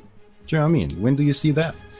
But I'm just really honestly, like when I first saw what this top 8 was going to be, and you know, many of the players I knew already, but the few that I hadn't seen, and we were looking them up and we saw what characters they were using, I did get excited. You know, obviously, like the big talking point in this game right now is balance patch. You know, what is this game at the moment? You know, what is the tier list? You know, what are we looking at in terms of character viability? What's changed? Who's not so good? You know, not so good. Who's worse than they were before? You know, are the buffed characters buffed enough to be able to compete? And I'm really happy that we're getting a good showing of what that could mean for this game right now. As this is only after a couple of days as well. You know, like God forbid what we see from these specialists of these heavily changed characters a couple of weeks, you know, maybe when Celtic Throwdown rolls around, DreamHack Montreal, like, I'm excited. I'm excited for this game right now. I mean, how could you not be? The first official balance patch, you know, we got like hot fixes to fix some stuff anyway, but the first like legit patch, and they took quite some time to deliver it, and so far it looks like they did that with reason and with care, and it looks the result is quite nice so far. The feedback as well, like people agree with the patch for the most part. But here we go. Yeah, for sure. 2-1 still. Crazy Gamer having the lead here. Gets the jump 1. What's it gonna be? He's gonna go for the big combo off the puddle. Yep, and in the restand, of course. Oh, okay. Haven't seen him done that before. Going in for the low into the restand. No, escape failed. Even one bug being there is something to worry about. You might actually not go for it. Now, unfortunately, guys, we do know that unfortunately the game feed has been lost on stream, but fortunately for you guys, we can still watch it as we are in the lobby. So we're going to commentate. Radio commentary. All right, Mitsu. Radio commentary. Should I do like the moves or like Johnny Cage? He has the win animation. He's done it. He's got the win animation. He's trying to get this round back, but Crazy Gamer doesn't want to let him do it. Cage, he goes for the down 2. He manages to connect the uppercut. Oh, you got to see this. I can't believe it. Another one. He's going for forcefuls. He's keeping his offense going. He is establishing offense. Oh, he manages to catch him. Crazy Gamer. Crazy Gamer is in the corner on the left side. Johnny Cage is on the right. He is trying to keep this going, but he is just not able to get out as my guy, once again, is just this anti-air uppercut into a combo. Crazy Gamer, he's got nowhere to go. He wants to get out. He's got 20% health left. This might be over, but he's trying to get the comeback. He gets a whiff punish on the wake up. No, again. The momentum is seized. My guy, he gets... Oh, the clothesline doesn't quite connect. What is occurring, Mustard? What is occurring? And there it is, the chip damage. My guy manages to get some chip damage. It is 2-2 now. He manages to take the game. My guy, on the back of some amazing offense. Crazy Gamer was not able to leave the corner at any point. I mean, needs must, bro. If you can't see it, you gotta do radio commentary. That's like extreme, descriptive. That was all you. That was all you, man. Right. That was all you. Okay, so good news for those of you at home. Our spectator is back in the lobby, so I haven't got to do that silly stuff anymore. 2-2. 2-2, though. The beginning of the comeback from my guy. 2-2. Game 5 again. This is, I mean, another Game 5? How many Game 5s have we seen so far? This is the second, I believe, right? No, it was actually only Flat and Do Basic and now this. So it's been two non-Game 5s and now 2 Game 5s. Yeah. I see. All right. Whew. Okay, now we can stick to the real commentary again. That was one of a kind. You saying my comment? You're saying that wasn't real commentary? All right. I understand. I get the shade. I'll see myself out. No, it was legit. It was straight out of like 90-20 or whatever. Okay. Thanks. Cheers, mate. No, you're welcome. Dinosaur commentary. It's a compliment. It's all love. Right, now, back to the seriousness though. We are on Game 5, yes. And we're back on the hive of the kite in. So it was meant to be. Yes. The circle closes. Oh, it's Buzz though. I just realized. I actually really agree with that, because he can still go for the restand if he wants. I believe the restand is universal, right? I don't believe it's an ability move, but he's losing the Widow's Kiss, but he wasn't really hitting the Widow's Kiss outside of combo confirms, and you don't need that to launch if you have variation 1, because the puddle will do it. Wow. But you do get more mix-up potential. That bug, man. That bug. The pressure. The bug is out. EX. Oh my goodness. That is bad news. We've seen the tech right here on stream. That is the naughty stuff. Crazy Gamer on match point here. Oh, no, that's not real. Gimmicks. This variation does still have the extensions off the forward 2. Obviously, you can't cancel them anymore, but you can still do them to be safe if you can. Oh, okay, man. Just get the low poke underneath the clothesline. Yes. Oh, this pressure game is just eating my guy alive. Here's the bug. Watch for the bug. Oh, that was wow, what a call out on the grab. Still in this. And that was nice throw whisk. Into the backup as well. I like how my guy, he's trying to outspace on the ground, which is harder than it sounds against Devora, but he's managing to make it work. Oh, that new shove didn't get the normal. That could have been disastrous. Minus frames. Oh, he tried to uppercut after it. Crazy Gamer tried to get a little bit cute. Okay. Oh, he didn't leave. Wait a minute. Oh, no, these chances. Oh, Crazy Gamer just had 2 opportunities to take the game. Oh, no. Oh, wow. That didn't work out. Just like that. Did not work Final round here, once again, in game 5. One of these gentlemen is going home. Oh, you know, Crazy Gamer probably kicked himself, though. He had it twice. He had it for sure. Make it work. Oh, again, that could have been a prime anti-air opportunity. We're actually yet to see Crazy Gamer get the infested crushing blow, which is probably her best one. And we're definitely seeing my guy go for some of these jumps that it would work. We're just not seeing him try it. Oh, he's getting shimmied. He's getting shimmied so hard. Oh again. No, not again. The call out. Oh, this might be curtains.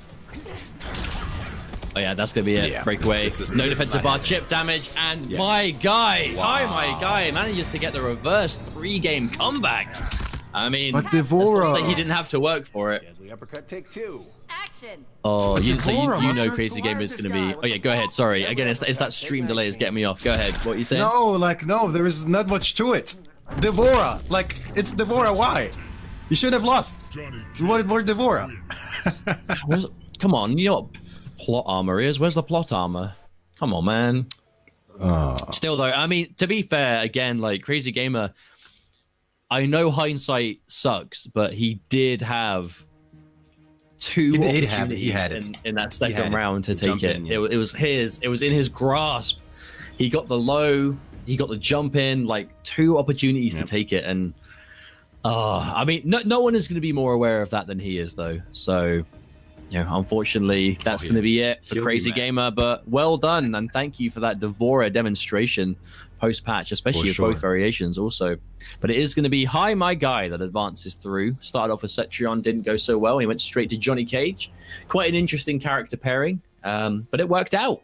And he is going to be advancing to play against Arn Kratos. So we look forward to watching that. But our next game is going to be Do Basic versus Azerbaijan. So this is going to be one...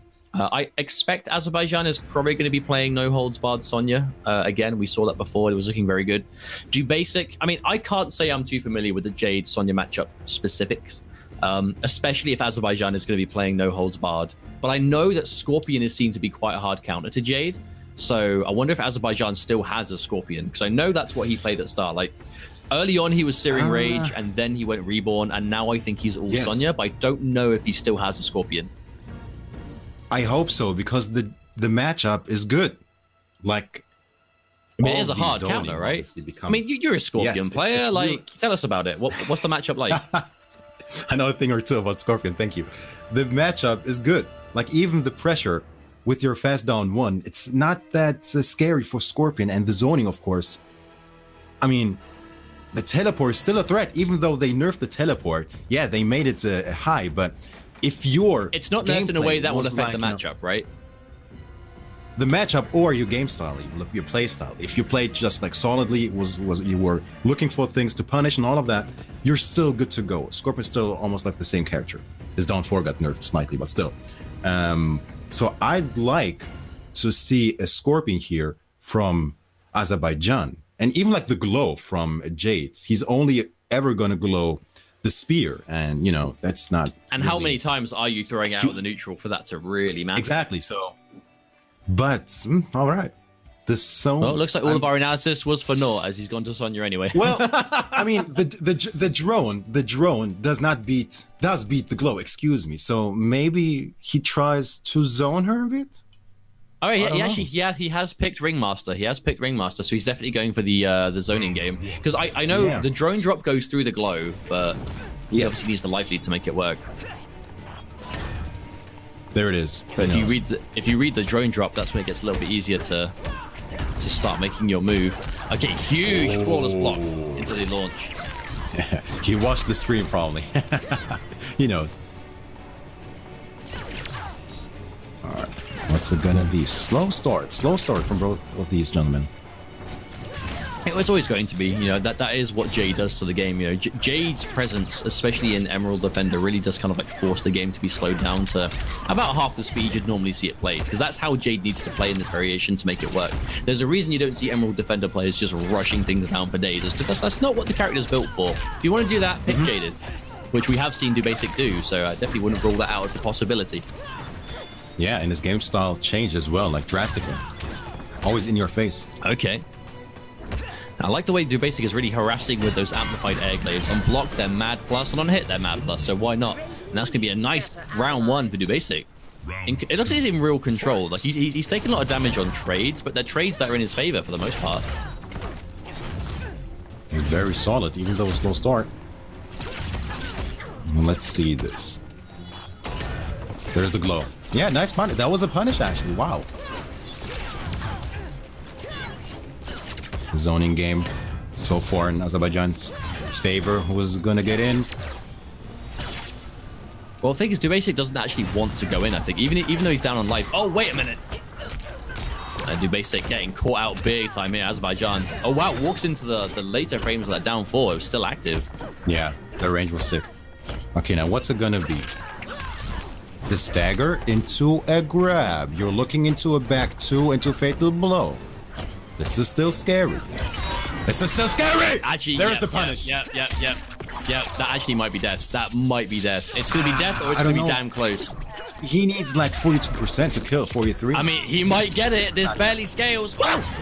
Less than 2%? Chip avoided. Still has his last breath. He's got last breath. Last breath. Oh, that jump! And the back 2 to seal the deal. Yeah. That was cheeky. No, I mean Azerbaijan. He had to make it. He had to make a decision, right? You know, when chip damage is going to kill you, and you're against someone like Jade, that she's got the low projectile, so you can't sit full screen. Obviously, the homing glaive. If she gets a bar and throws the amplified air one, it's going to track you. You have to make a big decision like that. Azerbaijan goes for the jump. Do Basic. Too patient to let that work, and a clean anti-air is going to take game 1. And again, you see what I mean about Jade's Fatal Blow, right? She's not known for the biggest combo damage, but when she's got Fatal Blow, the comebacks can happen. Just doing that massive chunk of damage into good control of the screen, it's scary. It can be very effective, and that's what we saw. You're basically looking really comfortable with the matchup as well. For sure. Yeah, very, very patient. No, he's still Sonya. That's what's scaring me to a certain extent. If you do have a Scorpion, like, to play a favorable matchup, like it's an odd decision to me, but maybe it doesn't have a Scorpion anymore. You said it yourself. I can only assume that might be it. Maybe Azerbaijan maybe he just hasn't played it in a long time. Yes. Okay, here we go. Match 2. Because it's not like Do Basic wouldn't be ready for the matchup either, right? Just because it's a bad matchup doesn't mean you automatically lose it. And even if it's a good matchup for Scorpion, if Azerbaijan hasn't ran that against Jade as Scorpion, and you know Do Basic has ran it as Jade versus Scorpion, he's still going to be down in the matchup knowledge-wise.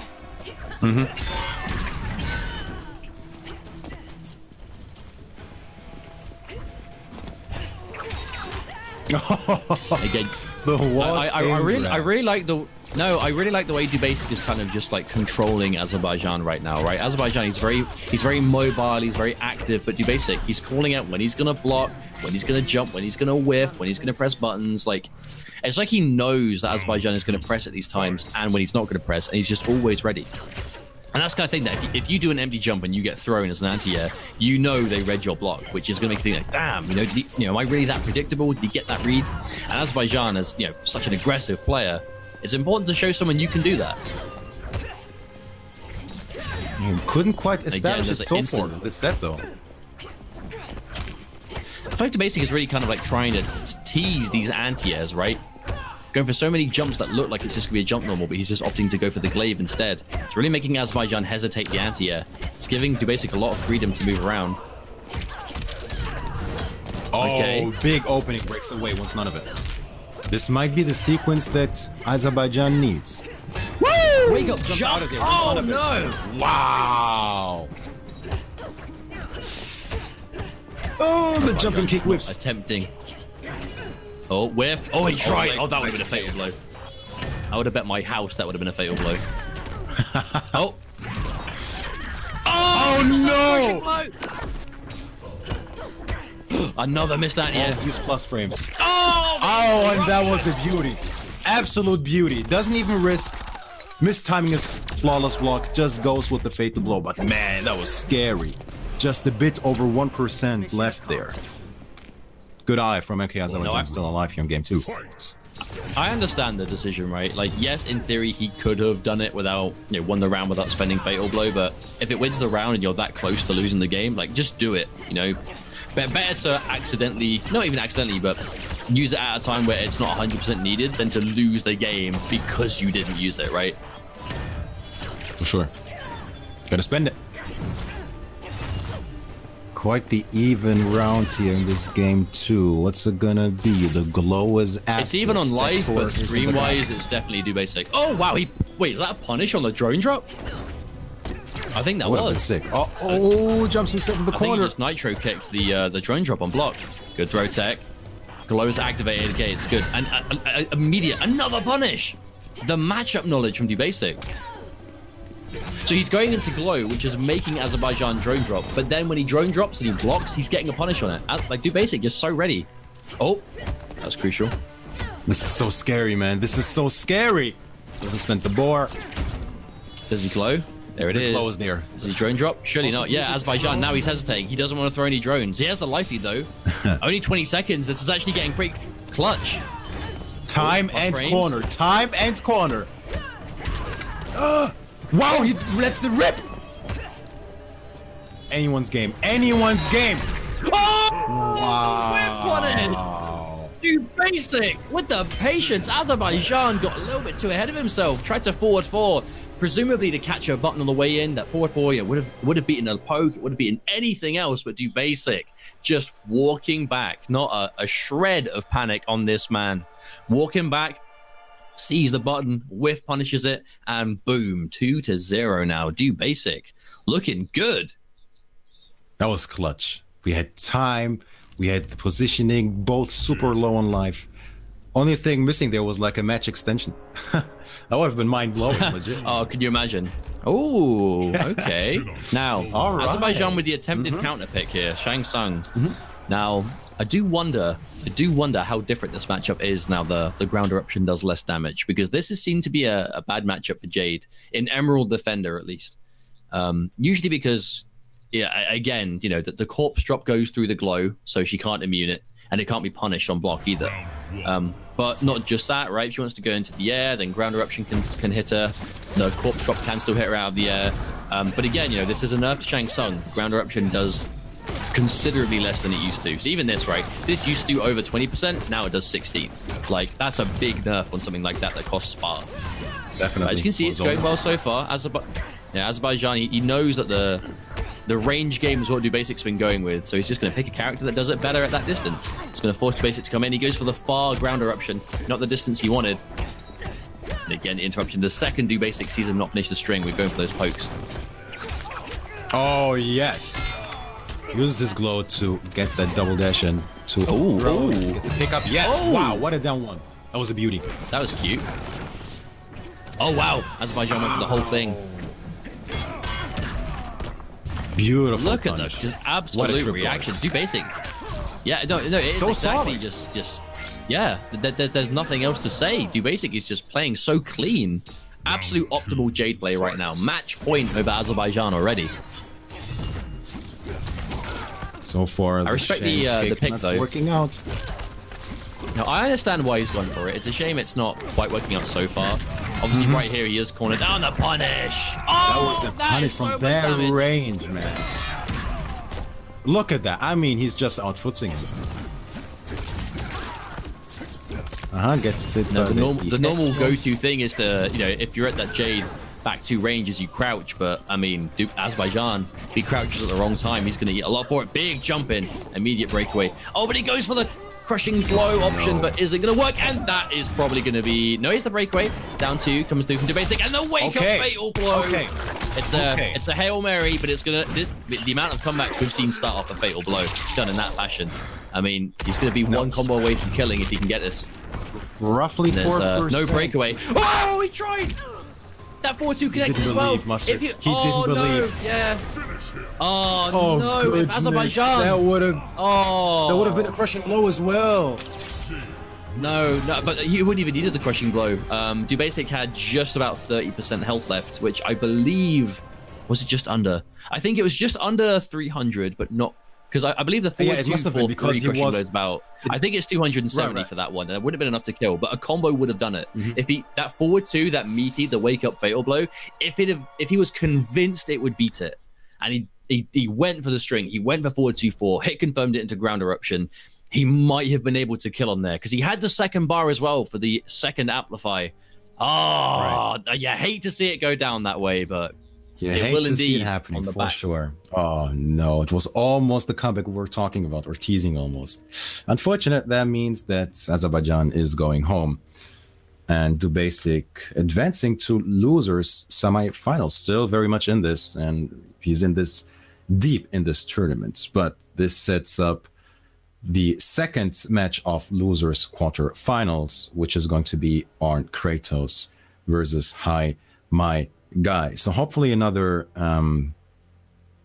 what's it gonna be? Hopefully another Cetrion versus possibly, I don't even know at this point. He plays some. We might see Cetrion Shang.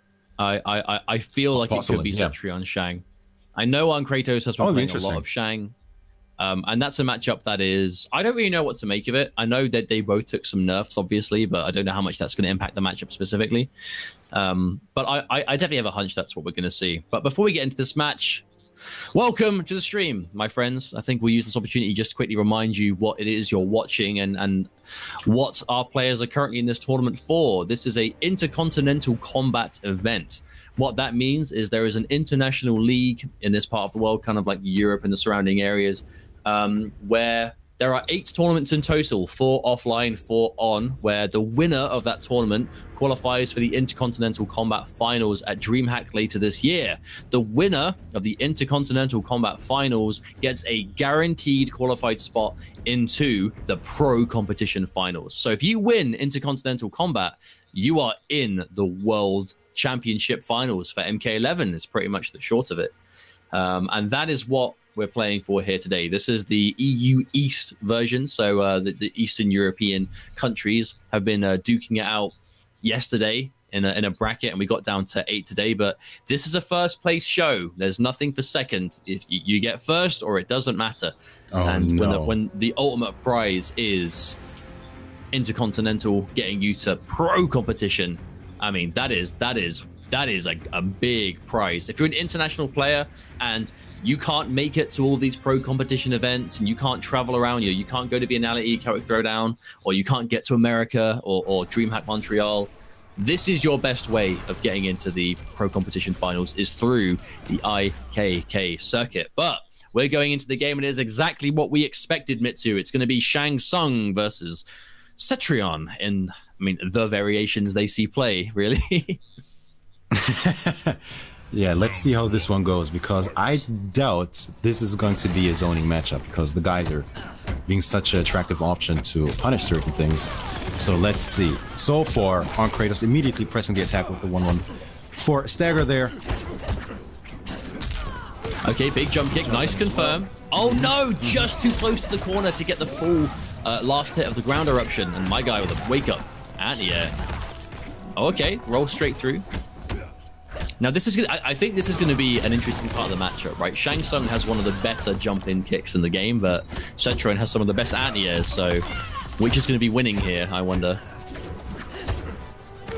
Early throw escape as well. Wait a minute, I believe that could have been a geyser punish. That was so good. Oh, that was nice so good. Anti-air uppercut. Down forward, just make sure it reached in time. Yeah, on Kratos looking so good right now. Remember, he dropped to Sakron 3-1 on the winner's side. It's Sonya versus Shang was looking really good for Sakron, but I know again on Kratos, we know he is a force to be reckoned with in this part of the world. Okay, there's a big hit. Immediate breakaway. Very clean, man. Oh, it's the throw again. Almost full life.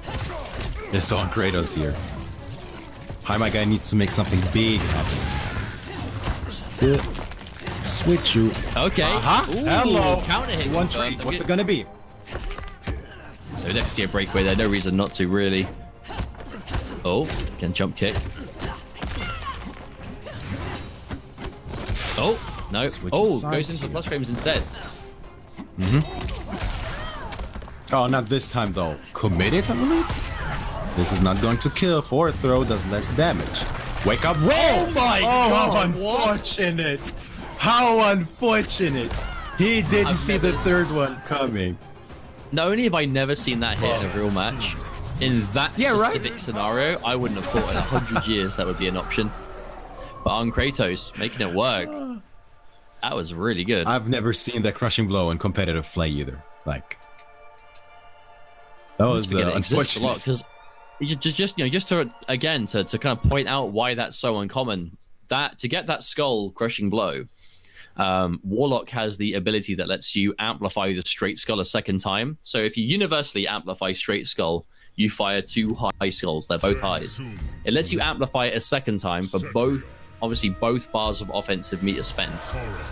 But if only the third skull, which is a mid, connects, and only the third skull, it will crushing blow. It's like a less practical version of Sonya's ring blast. But obviously the fact that it's so expensive and Shang is quite a meter intensive character means you don't really ever see it happen. And even if you do see all 3 of them shot, most people won't, actually fall for it. Get hit by just the third, because you have an additional projectile to see that it's happened. But I can only imagine that my guy went for the wake up roll into a button and the button lost to the skull. But moving into game 2, my guy is going to have to shake that one off as he started off a lot better this time. We're seeing more zoning, is blocked, no punish on the pinata. Gets the opening. Okay, leaves it full screen. He wants the zoning war, I think. I mean, both characters excel there. It's just a question of how the matchup allows them to do it. It's a game of the life lead for the most part. They'll be trading a lot. It's... Oh, okay. Big punish there. I believe the guy's punish is the ground eruption, so it's going to be a game of pretty much just straight skull and corpse drop. It looks like my guy is not actually... No, but I'm pretty sure it does punish it. I could be wrong, but I'm pretty sure it does. Geyser is not very slow. Okay, fatal blow is an issue here for both. What's it gonna be? Here comes the clock. Oh, empty jump. Back throw is gonna kill. The grab. Yeah, empty jump into the grab that would do enough damage to take it. Good stuff. Round 2, fight. Oh, the cage. Beats the vine grab. Oh, he wanted to. Oh, there it is. Punish. We saw the flawless block to interrupt the natural barrier. Kratos with the optimal punish as well. He gets the flawless block into the standing 3 string, which does a lot of damage. Oh, wow, that was a big decision. What? What was he even looking for there?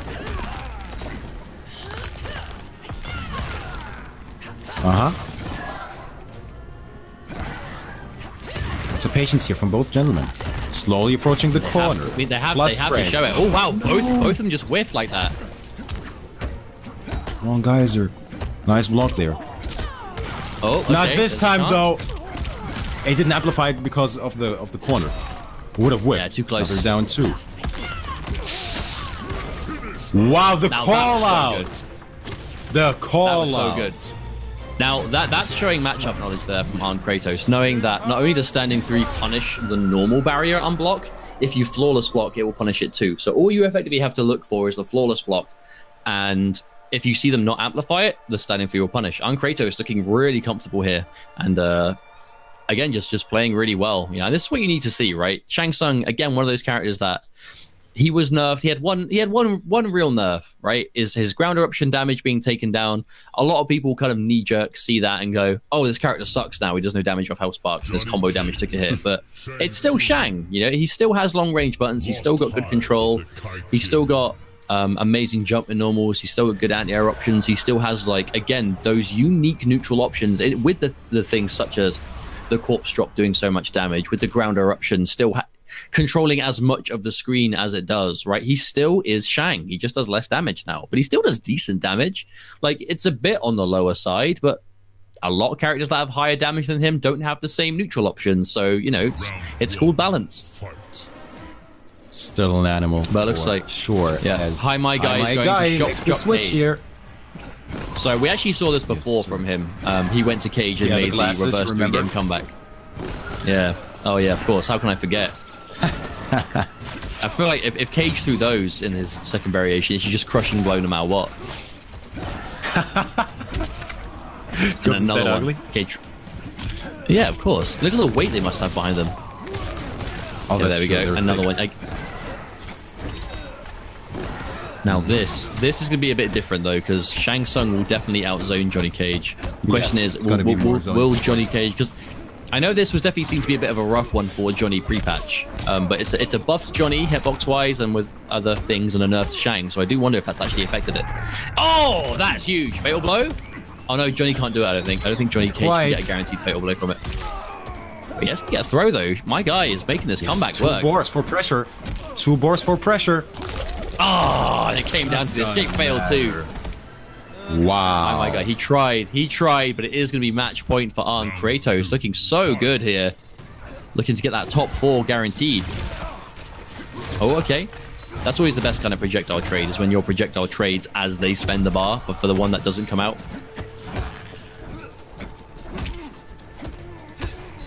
114 is block, throw, escape. Hi, my guy on life support. Okay. Himself the corner, but gets the combo. No, he opted not to spend the bar as well. I think he was expecting a breakaway maybe from my guy. Uh-oh. Now he has to break away. Has to. Oh, this is so dangerous. No chip damage you can take. Oh, wow. Oh, out of all things. I think he just wanted the brutal. On paper, the throw should have been the last thing he did. Oh, of course. Oh, nice. Was Arn Kratos a reptile player in the past, or? Possibly, but I believe that is one of the new added brutality win poses, if I'm not mistaken. Wait a minute. Yes, reptile? Sir. I don't think. Yes, Wait, sir. Yeah. How does he become reptile? And scorpion. I think it's reptile and scorpion that they added. So every single character got a new brutality win pose. I didn't know they added those.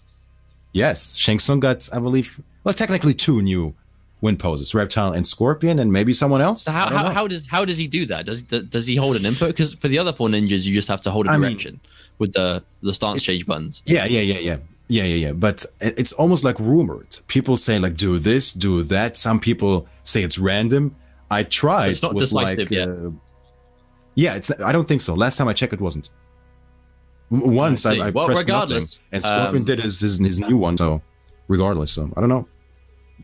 Well, Arn Kratos looking really good as he goes through to top 4, where he's going to be fighting off against Do Basic in losers semifinals. That's probably going to be Jade versus Shang. But before we do that, we have a winners finals to get through, and that's going to be Sakron versus Flet. So these are definitely 2 of the more, I suppose, household name Russian players in the community, right? a bit more familiar, and not too surprising to see them in winners finals. Sakron, of course, off the back of a good performance at Evo. I believe he got, I could be wrong at the exact placement, but I believe he got 17th. And we have to remember, last week's Evo was the biggest Mortal Kombat tournament of literally all time. So 17th out of over 1,500 people is pretty good. And Flet, we haven't seen him do as much in MK11. He had a decent showing at Vianality for sure. He got a good placement there. Unfortunately, he fell. I believe he fell just shy of top 8. But he got close. You know, he was doing really well, looking really strong. Used to see a lot of him back in the MKX days. Same can be said for both of these players, really. There were two real big MKX names in that part of the world. And happy to see them both doing well in MK11, as they've really blended with the game well, I think. And Sakron's still bringing out that Sonya Blade, despite the nerfs, still making her look really good. And Flet, we saw with Sub-Zero. So I wonder if that's the matchup we're going to see, Mitsu. I mean, quite possibly.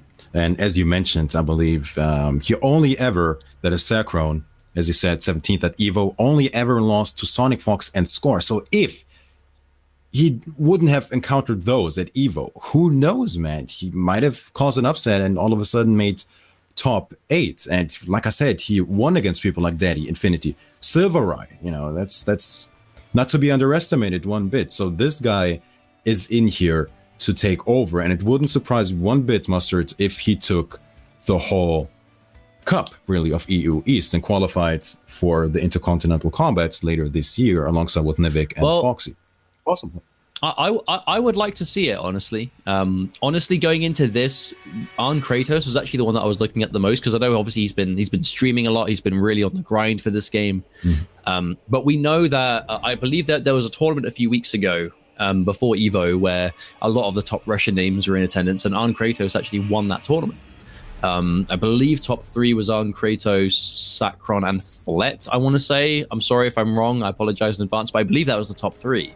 And Arn Kratos won. So I was thinking going into this, like, you know, is Arn Kratos going to be this like dark horse of this region of the world where we haven't seen him as much in the past in other games, but here, you know, MK11 could be his time to shine. But Sakron coming in, you know, with that top level adaptation. Sakron's been around for a while, competing for many years.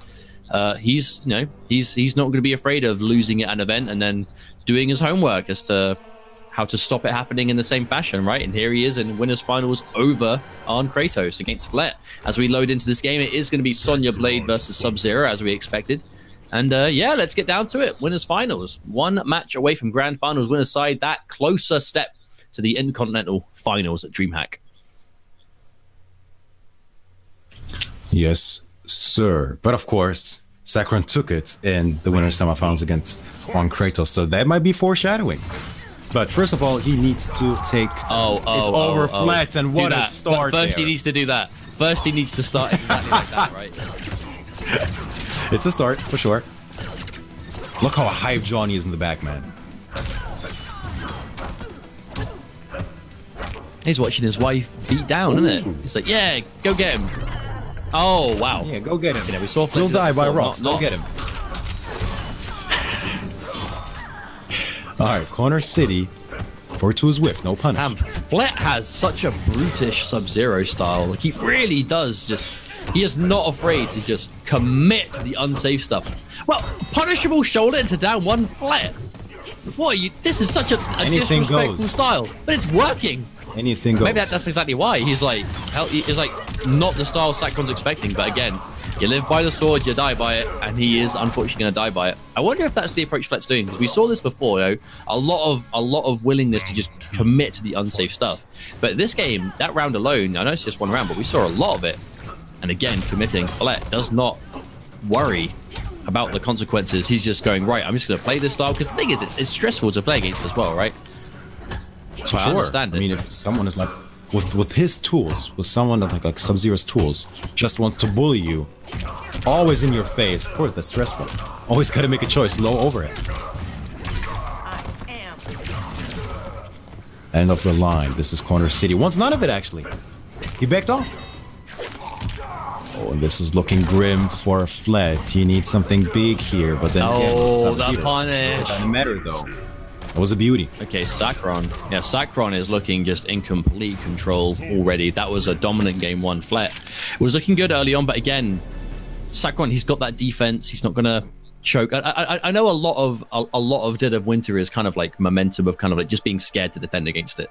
You know, it is stressful being forced to block and react to the overheads. It is stressful worrying about cold shoulder counter pokes and stuff like that. But it looks like Sakron doesn't mind.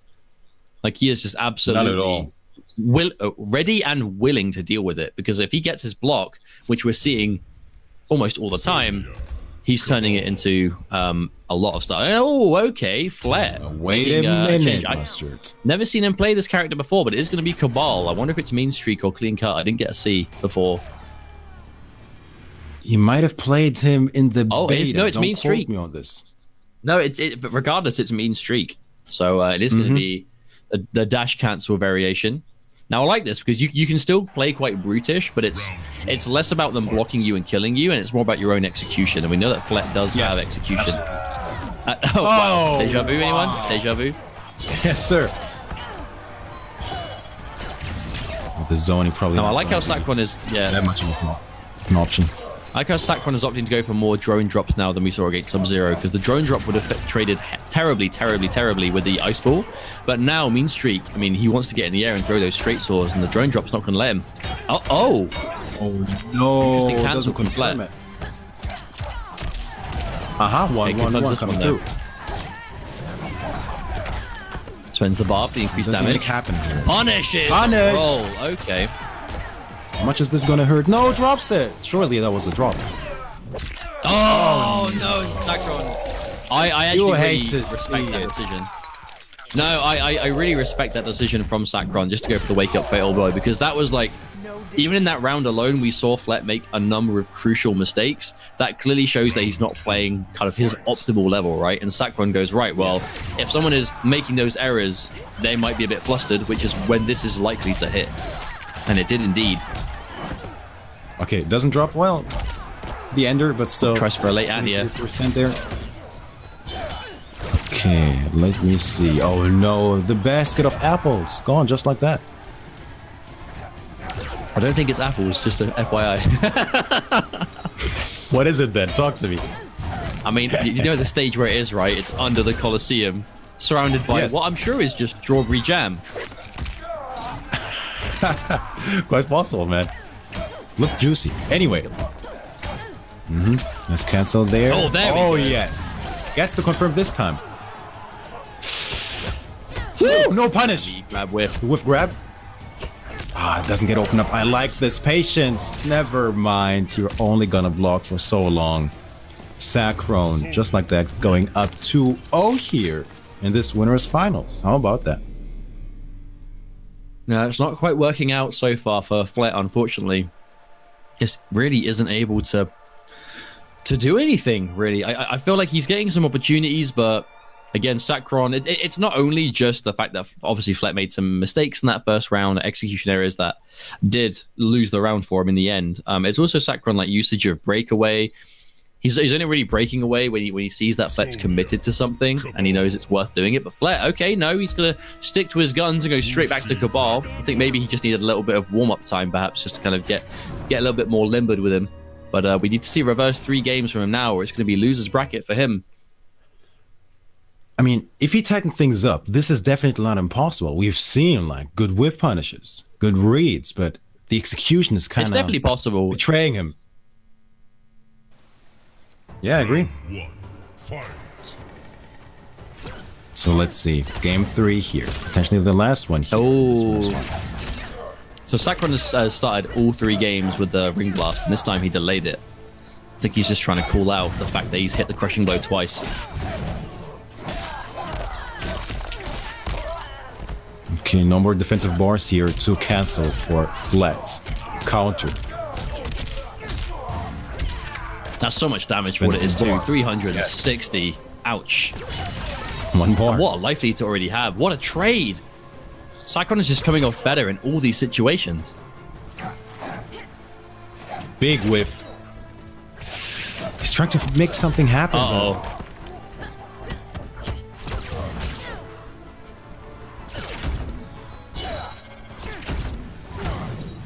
Oh, he just went for the Hail Mary Nomad Dash. We haven't seen that yet, but I mean, I understand why you'd go for it. I try and catch the start of a Ring Blast, but Sacron, no reason to commit to anything there. On the anti, Sacron, I mean, I think this might be over. I feel like Sacron is just, he's too ahead.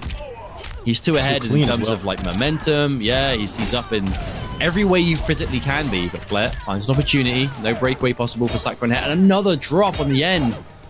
I know most of the damage is done, but you can't miss the setup. It's not quite working out for him, unfortunately. And a wake-up lay down. I mean, the thing is, it worked, but I feel like it's not a great sign. I feel like if you're going for wake-up uppercut in this kind of situation, it's still kind of showing that you're...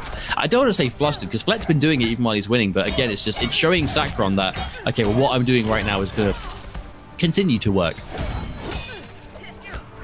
The box. Oh, commits the full thing. And no punish! No punish. Mustard, no punish. Okay, no, he got the round. He got the round. He got the round. Flight got the round anyway. So he can sleep easy with that. He really needs to touch things up here. Oh no, 343, we see that. A lot of these jumps. He's slowly making his way in here. Oh, another meaty grabber. Sacron. I feel like Sacron just hasn't been hit by a single meaty grab yet. This hasn't really been a thing he has to worry about. Another hit. Drone drop, chip damage. At this point of life, when you're this far down, even chip damage is disastrous. You have to watch out everything. Then there's the... Oh, wait, the pocket punish! I like the spacing. Into what? Overhead. He's trying. I mean, just the defense from Sacron. Sacron's not pressing anything because he has no reason to. Look at the lead. He tried to... Oh, no, he's still alive. Wait, Cabal got thrown out of a fatal blow. I've seen everything. I have seen everything. Cabal got thrown out of a fatal blow. I don't think I've ever seen that in this game, but it will happen as Sacron, looking pretty unchallenged, manages to win winners finals and get himself into grand finals winner side. He is officially one set away from the Intercontinental Finals if he can win it. But we'll find out very soon as to who his opponent's going to be, as Flet now knocked down to the losers final, where he awaits the winner of our next match, which is going to be Do Basic and Arn Kratos. But that was a good one. That was a really good set. I feel like it was obviously very one-sided for Sacron. I think, again, Sacron just having a very clean look at Sonya, right? Like the way he's playing her now, like it's not super reliant on the 50-50s. You know, we don't often see him kind of need to go for back one low, back one overhead. We saw it a lot in the first set against Arn Kratos, but again, it's matchup dependent, right? When he's playing against characters that want to be more about footsies and the distance game, she can play that too. And his ability to kind of switch up styles depending on where he is and who he's against, I think is a big reason as to why he's doing so well today. I mean, like I said, he is a favorite for a reason here. Super clean gameplay, but I liked Flet at the ending. I'm not gonna lie. He really started to space a bit more and get more mileage out of the run cancel, but it was a little too late. But, you know, maybe now he's getting hot, you know, after having such a... It depends if that's who he's going to use, though, because we have to remember, like, he's going to be against either Arn Kratos or Do Basic. He beat Do Basic in winner's side. It was 3-2, you know, so it was a close set nonetheless, but you know, he did win that in the end. So he knows he's got that win under his belt against Do Basic that he can rely on. Go, right, well, if I pick sub here, at least I've been able to win that set today. But the real question is, who do we think he's going to play against Arn Kratos? Because Arn Kratos, I don't think we're going to see him go anything but Shang. I think Shang is definitely who we're going to see him settle with, which does mean that we're going to be seeing Shang versus Jade, I expect. So whereas before, the only time we saw this against Do Basic was when Azerbaijan attempted to counterpick with it in his set against Do Basic, and it didn't quite work out. But you could definitely tell that it was a pocket Shang, right? Like, it wasn't terrible by any means, but you can tell he's not primarily a Shang player. Whereas Arn Kratos, right. I mean, he's a Shang guy, right? He is a Shang main. And if you're a main of a character, you'll be more familiar with the specifics of a matchup like this. And if it is a bad matchup, which it presumably could still be with Shang, you're more akin to how to exploit the weaknesses of the matchup. And looks like Do Basic, Do Basic's hovering Jade, and he's looking, and he's going to be going He's considering it. He's thinking, he's looking at Jaded or Emerald Defender, but he's not sure. He has settled on Jaded, so he is going to run with the newly buffed Variation 2. Running into that Shang's arms. Okay. Yeah, no surprises here. Shang Tsung versus Jade. I think this was... Well, the big thing here is the glow is beaten by corpse. The glow is beaten by corpse drop, but the pole vault run, the pole vault run isn't going to care about the corpse for the most part. Oh, they attempted to grab. Now you are going to see Kratos playing this matchup very slowly. This is going to be a game of catch up. You basically constantly try to close in the space, and Kratos doing everything he can to not let that happen. Right, going for trades on the corpses. He can. When the glow is up, it's just corpse or wait for the most part. Oh wow! Close Kratos. Close one. Wow. Yeah, that's the kind of thing we're going to need to see a lot here, because the whole point of this variation is the run. And that was DoBasic spending 3 bars of resources for pretty much 0 damage, unfortunately. Even though he got the hit earlier, so you didn't even have to cancel another time. Just confirm. Now amplification from on Kratos here. Nice throw escape. That was impressive. Reversal throw. Throws him out of the corner. Maybe he wants him there. Well, it's looking good for Kratos. Oh! Amplified glow kick on hit damage. Okay, big anti, and that might kill. That might kill. I think that's gonna kill. Talk to me. Talk to me. He's dead. He's dead. What more do you want to hear? He's gonna be dead for sure. Yep. All right. God, what a way to just what a way to just steal that round back though. That was all Kratos. That was impressive. That was an impressive comeback for sure. I don't know how DoBasic keeps doing it, man. Like, how many times has he been able to just come back from the brink of death like that? Calm and collected is this man. Oh, there's the run in, but recovers some time. Always the back throw, isn't it? Well, that's the mix, right? Shang has kind of one of those built-in mind games where front throw will heal him but do less. The back throw sends him to a better positioning and full damage. So it really is kind of like one of those, not always a 50-50, because usually there's a better scenario for one of the grabs to be. That's the low block. Oh, keeping it gap with some plus. Smart. Back throw. Wow, he was so patient the entire time, looking for the amplification. Finally not looking for it, and there it is. I do wonder if this is going to be a problem we'll see, though, because remember, like, Jade can make comebacks, but they're very dependent on the Fatal Blow damage. You know, having the Fatal Blow loaded and being able to confirm strings or individual buttons into them. But when that's gone, her comeback potential does take quite a hit. And, oh, Kratos with another sequence of the ground eruption. And DoBasic, yeah, you can see how this is beginning to struggle now. Taking the chip damage, the amplified corpse drop, doing so much damage. He is just losing health after health after health. Trading unfavorably so many times. He's walking him down. He's walking him down. The dinosaur has his mouth open. This might be an issue. Corner City, slowly but surely. Just like that jumps out. Forget everything I said. No, all that work done by DoBasic just to lose the corner positioning is not what he wants for sure. The walk-up throw into the heel. And this is getting really dangerous. Wake up back two from DoBasic. The jump kick. No ability to get away. Wow. And Kratos is going to take game number 1 on, again, just a real commanding game. You know, it hasn't worked out. I feel like a big problem in this matchup, though, is I can see Jaded on paper having some things here, but now it's even more resource intensive than before, right? Because there's so much more emphasis on spending the meter on the glow kick. It does make your offense better, obviously. There's no way to be flawless blocked. You can always be plus, but the question is, what can you do about what can you do with that advantage? What can you do with those plus frames? And we're not really seeing DoBasic able to actually get anything from them yet, as Kratos just doesn't look quite phased. On the back of what was a great comeback in round 1, too.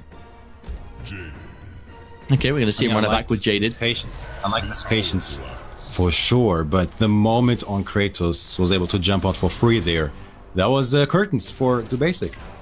You definitely don't want to be anywhere near the corner when it comes to, you know, especially when Jade has like such amazing anti-air options, right? Like she can down to from a distance, she can back to, like she can swat you out of the air easier than a lot of characters.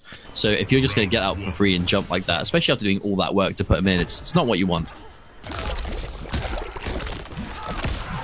All right, this is game 2 here. Loser of this once again is going home. I mean, it's an online tournament, let's so I see imagine this. they're there already. You know, not to put you on the spot, but Let me be cheeky, come on. they're going to not be in the tournament anymore. There you go, I guess. Oh, okay. Stuff the down 2. Let me see it. 1 on 4, not biting. Huh. So many bars being spent, so flashy.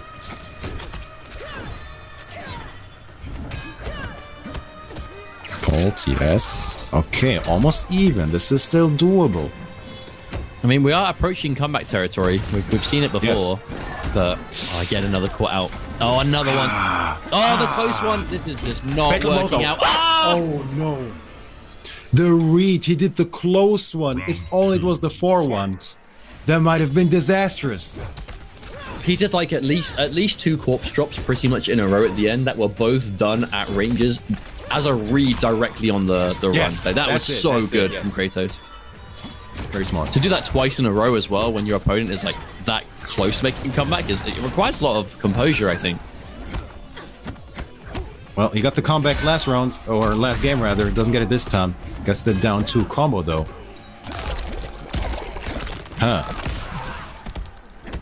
I feel like we really haven't seen Has as many begun. of those anti-air uppercuts as we should be seeing really here, considering DoBasic's normal track record for getting them as well. I feel like he just needs to be a little bit more confident with his anti-air timing, especially when Kratos is jumping in exactly Right there, situations right? like that. That should have been an anti-air for sure. But to be fair, his jumping 3 definitely very solid. Shanks Yeah, wins. but it's Jade's uppercut. It's Jade's uppercut Yeah, from that's that true, range. though. It's 1000% going to work. Yeah, maybe as you say, maybe not confident. But Fatal Blow is active for both players. This might be I mean, clutch. 24 seconds. Yeah, exactly. Like at this health, you have to be careful because if the jump kick hits, you are going to be able to get nothing. the ground eruption. But So the problem many is, if you jump ins must. I mean, the problem is if you don't anti-air, it's a free way in, and a character like Shang cannot be allowed to get to have that free way in. Okay, there it is. 7 seconds! Oh, chase them down! Oh my god! Dude, basic with the pole vault acrobatics, and the win is taken away. They're trying to anti-air something a little bit more optimal, I think, but didn't get it. Oh, good How throw tech. on earth does he continue to do that? Okay, this is the corner. Don't let him jump out for free. Or, yeah, okay, go ahead and jump yourself in the corner. How about that? Well, he's got the advantage that is disrespected, and he turns. Oh wow! Look at all this. This is party time. What is the Kratos sequence? just, oh, That was a beauty. Delicious. That was an actual beauty. Yeah, right? Oh my! Another read. Every time. There's no way it's on reaction either. Kratos is just calling it out. All of a sudden, it's almost even. How did this happen? No. Another one. The run into the fatal blow not gonna work. He did that. He did that before. He did that before in the tournament. Not worked. Didn't work this time either. Didn't work. Yeah. What can you do? No, that was risky stuff, man. It's a 2 for 2 on not connecting. Right. In that situation, unfortunately, I do wonder in that situation because DoBasic actually did have the life lead as well. I wonder what was to stop him from going for like. Almost like going for the trades from full screen, right? Right. Still throwing glaives because even though she loses the up glaive and no, she loses the air glaive, she loses the the ground, the low projectile, but she still has her default glaive. And I wonder if there was almost an argument to be made for still going for trades in that situation, as opposed to because it looks like Arm Kratos is playing around the run like so good. Like the amount of times we're just seeing preemptive close corpses specifically to stop it.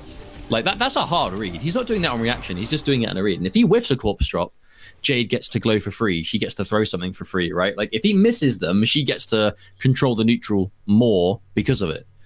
But it's just not missing because Kratos is just always ready with it. Round 1, fight. So let's see if Let makes the DoBasic makes the adjustment here. deep running. Oh, he tried to go like for crazy. whip punish.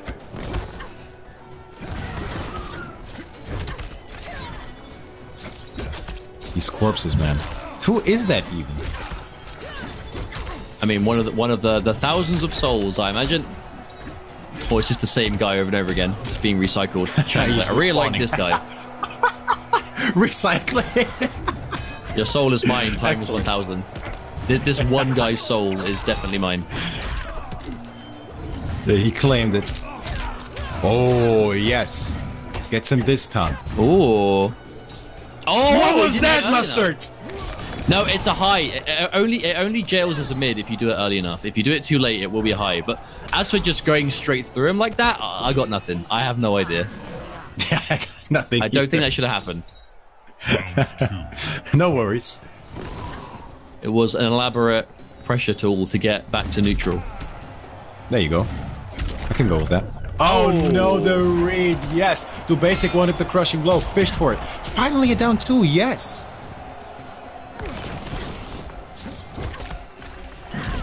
But even down. Oh, wait. Wow. What? Still gets it. What? Oh, yes, because he had the combo. He did the combo. Kill this man. Wow, whiffed in his face. Whiffed in his face. Oh, dropped the combo. That was supposed to be a down 1 afterwards.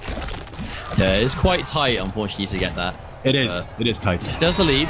Oh, there's the trip guard even. Got him on landing. Amplification. The counter. Can amplify it one more time. So don't overextend this time. There you go. Keep it nice and clean. Do basic is still in this.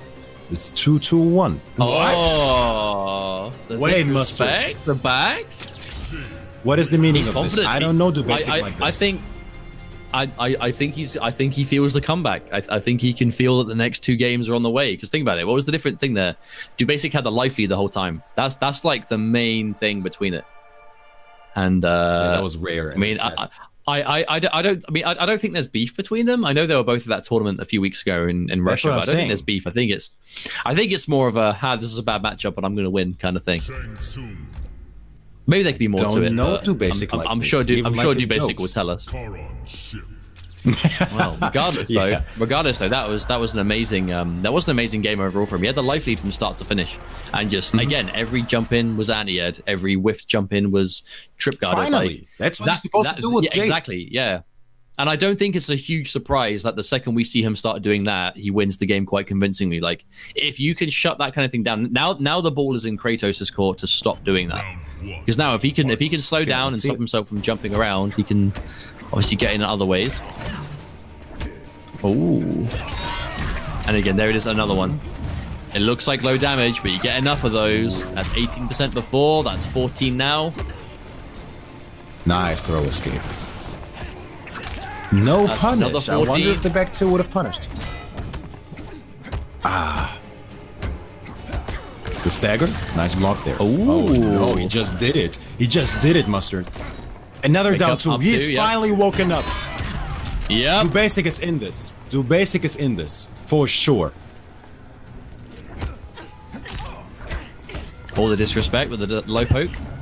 The plus frames. Ooh. Ooh, that would have been really nice from Kratos. That could have been sick. That would have been a sick pickup. This might be chip at this point. That's actually quite good. The basic was going for chip damage, but then Kratos got 2% health back with the throw.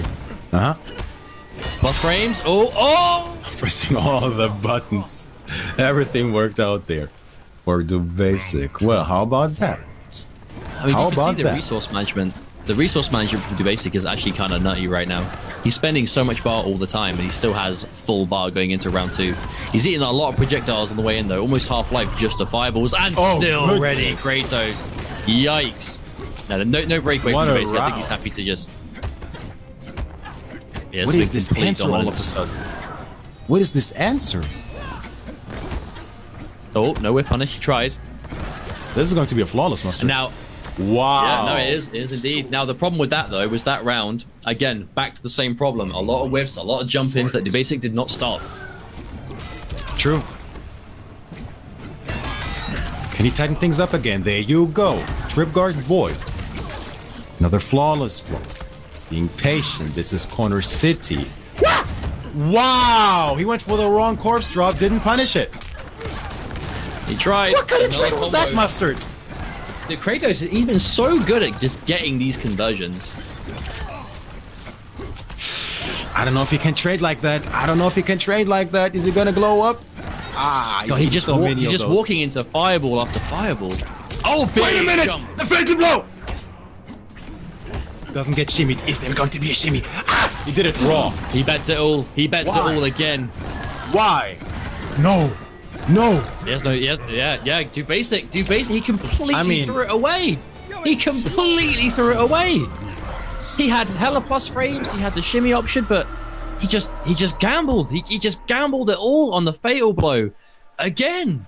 And one more time, Kratos was blocking and patient and ready for it another time. And unfortunately, Dubasic now eliminated from the tournament, and Kratos on the back of some really patient defense is going to be winning, and we'll get the match against Flet in losers final. It's got to be said, I hate exclusively pointing out mistakes, and I don't want to dwell too much on it, but I feel like that was so unnecessary. I know hindsight sucks, and it's easy to look at a mistake being made and go, wow, shouldn't have done that. But I feel like specifically in that situation, when you have so much plus frames, you have such a strong opportunity to open someone up and shimmy them off the back three, off of her ability to walk back from that range, right? And the fact that she had the health to work with, it was just so unnecessary to take that risk, even if it worked, right? Like, yeah, if it worked, it would have won the game, but it had such a low chance to work, in my opinion anyway. Regardless, Kratos wins 3-1. But how and why? He tried that 3 times to close things out with like a questionable fatal blow. Didn't work once, and especially in that situation, he was doing well. He was having the position, he was having the plus frames, he was in there, and all of a sudden going with that kind of, maybe he was thinking, I got the breakaway, so I can go do something crazy. But even then, he lost the positioning and ate all of those fireballs. Like, he walked in those, like he didn't even try to crouch. Very unfortunate for Basic. He was looking good, but that sets up our losers final, which is going to be Flat versus on Kratos, of course. So possibly Sub-Zero or Johnny versus Shang Tsung, for sure. Shang Tsung doing quite some work with his I definitely think Flat. I definitely think Flat is just all aboard the sub. I think Flat is just all aboard the sub train today. Really, I do. I think. I think we would have seen him play something else by now if that's what we were going to see. I must admit, I don't believe I remember Flet's sub being this brutish style, right? Where he's really going for so many of these, the overhead option, he's committing to a lot of ice balls, but it's being up and down for him, right? But I think it's a style he's comfortable with. It's very mix-up heavy. It's very, on paper it's 50-50 base. I know a lot of players are saying they can react to the overhead, but just to reiterate, the whole point of that is if you react to the overhead, if you're looking to react to lower the overhead, that's when you start getting hit by delayed strings, or you start getting hit by loads of throws. Like, it's definitely not just as easy as that. But if you're willing to stick to it, like, you'll lose games to it, but you'll definitely win hella games to it as well. But in this kind of matchup, when we're going to be seeing it against Shang Tsung, presumably against Arn Kratos, I wonder if it's going to be something that can work against Shang specifically, because I know that Sub Ice Ball trades favorably with pretty much everything Shang has. The straight skull has quite a bit of recovery. Like the straight skull has quite a bit of recovery. Whiffed ground eruption will definitely lose to Ice Ball, and the corpse drop, if done at the same time, will not recover in time. So the Sub-Zero Ice Ball, even without the amplify, does a decent job by itself of kind of slowing down that projectile heavy neutral that Shang Tsung does. So I wonder how that's going to work, or if that's even what we're going to see. It does make sense. Your theory should make sense on paper. Yes, sir, Dead of Winter. And as you said, he doesn't even have to spend the bar, because, historically... If he wants to absolutely make sure he plows through it. Yeah, for sure. But specifically against Shang as well, when he's got these slower projectiles, it's definitely something he has to worry about. But we are ready to go now as we get our losers finals underway. We have only 2 sets left before we find out who our pretty much Russian representative at the Interkontinental Kombat Finals that DreamHack is going to be. So Flet on that Sub-Zero with one of the stranger looking Sub-Zero skins. I'm not quite sure about the baby blue and orange, but it kind of works. The mask is really cool. The rules of Mortal Kombat. But then you rigged the tournament. Round 1. All right, here we go. Shang Tsung's island. Shang Tsung rigging brackets. Shang Tsung asking the TO to sign him up after registration's already over. Hey, don't expose people like that. Isn't that nice? Hey, real talk. That deserves exposing. Also, Shang Tsung would definitely do it. Okay, now this is where things gets a little bit dangerous. Oh, and again, Flat. And he's gonna cash out here. Crushing blow? Nope. No, doesn't even spend the bar. Keeps it simple. Bro. Oh, out of there. Wake up. Oh, what? Chase down. Wait, that wasn't a counter hit. That wasn't a punish. That just hit him. Odd. Yes, indeed. But good round one when for people were. Remember when people were complaining about those interactables? They got nerfed to oblivion. The recovery on that is huge. Oh! As is this up 2 here. That was so good. But yeah, no, I definitely like what's happened to those corner escape interactables, right? Like they still get you out of the corner, but if they are scouted out, it's much easier to actually straight up punish people for using them now, which is all it ever needed to get, really. Okay, there's a big hit, another confirm. We can see him given the option to break. We do. Oh, into neutral jump. 1-1-4 is blocked.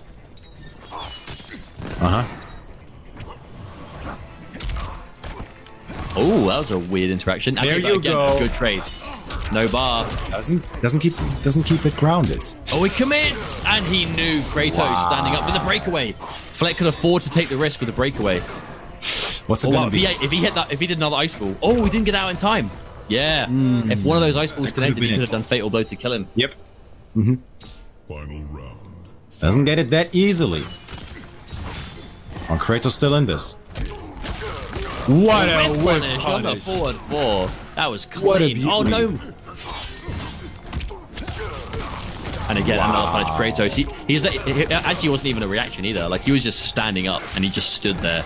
Kratos just knows when he's in. And another whiff punish. The footsies that is so Kratos. Clean. Standing 3 up 2 punish, man. So clean. Ow! As this down 2 no! Here. That's unfortunate, isn't it?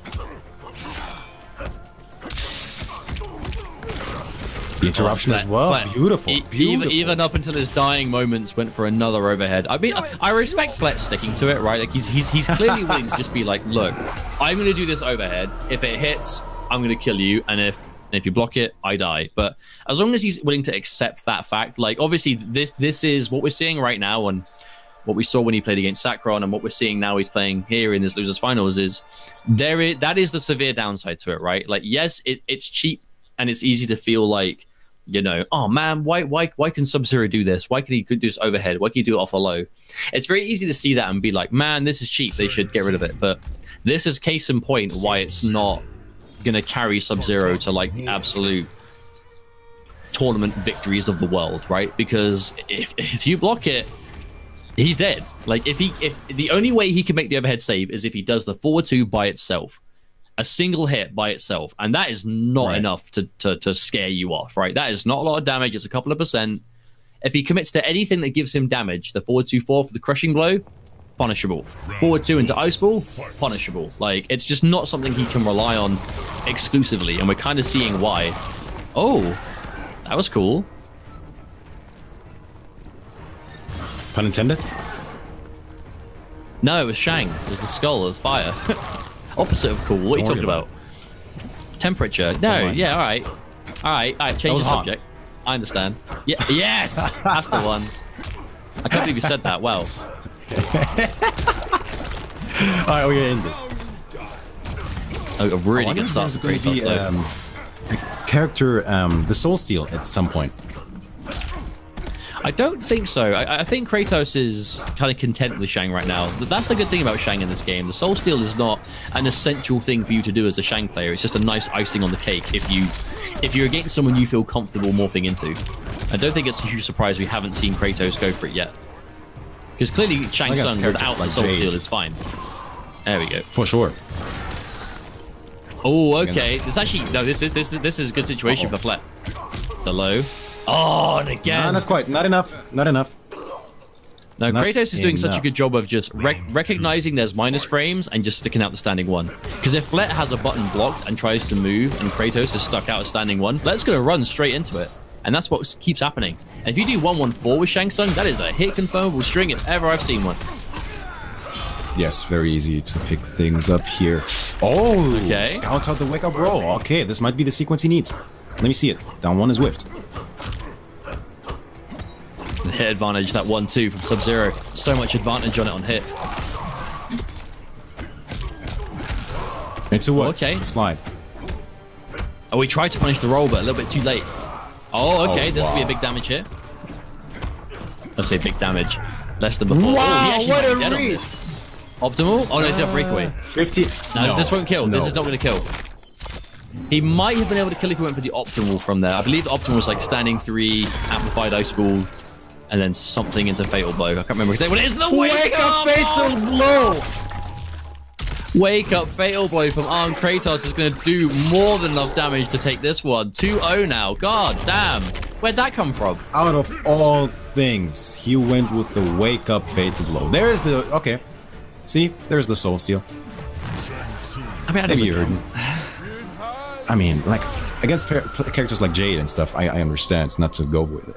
But with Sub-Zero, with, like, you know, little mix here and there with the damage buff. To be fair, like, but he doesn't need in all seriousness, like, if you are specifically against Dead of Winter and you want to morph into him, any character that like freezes you on the ground, Shang Tsung can do some pretty cool combos, right? Like he can do your like grab? As you, right? Yeah, if he becomes Sub-Zero, he can wait a few seconds, hit you with something, and if it connects, turn it into Ice Ball. While you're frozen, he then morphs back into Shang, and he can go for like his reversal throw crushing blow. It's techable, but if you don't tech it, it does like hella damage.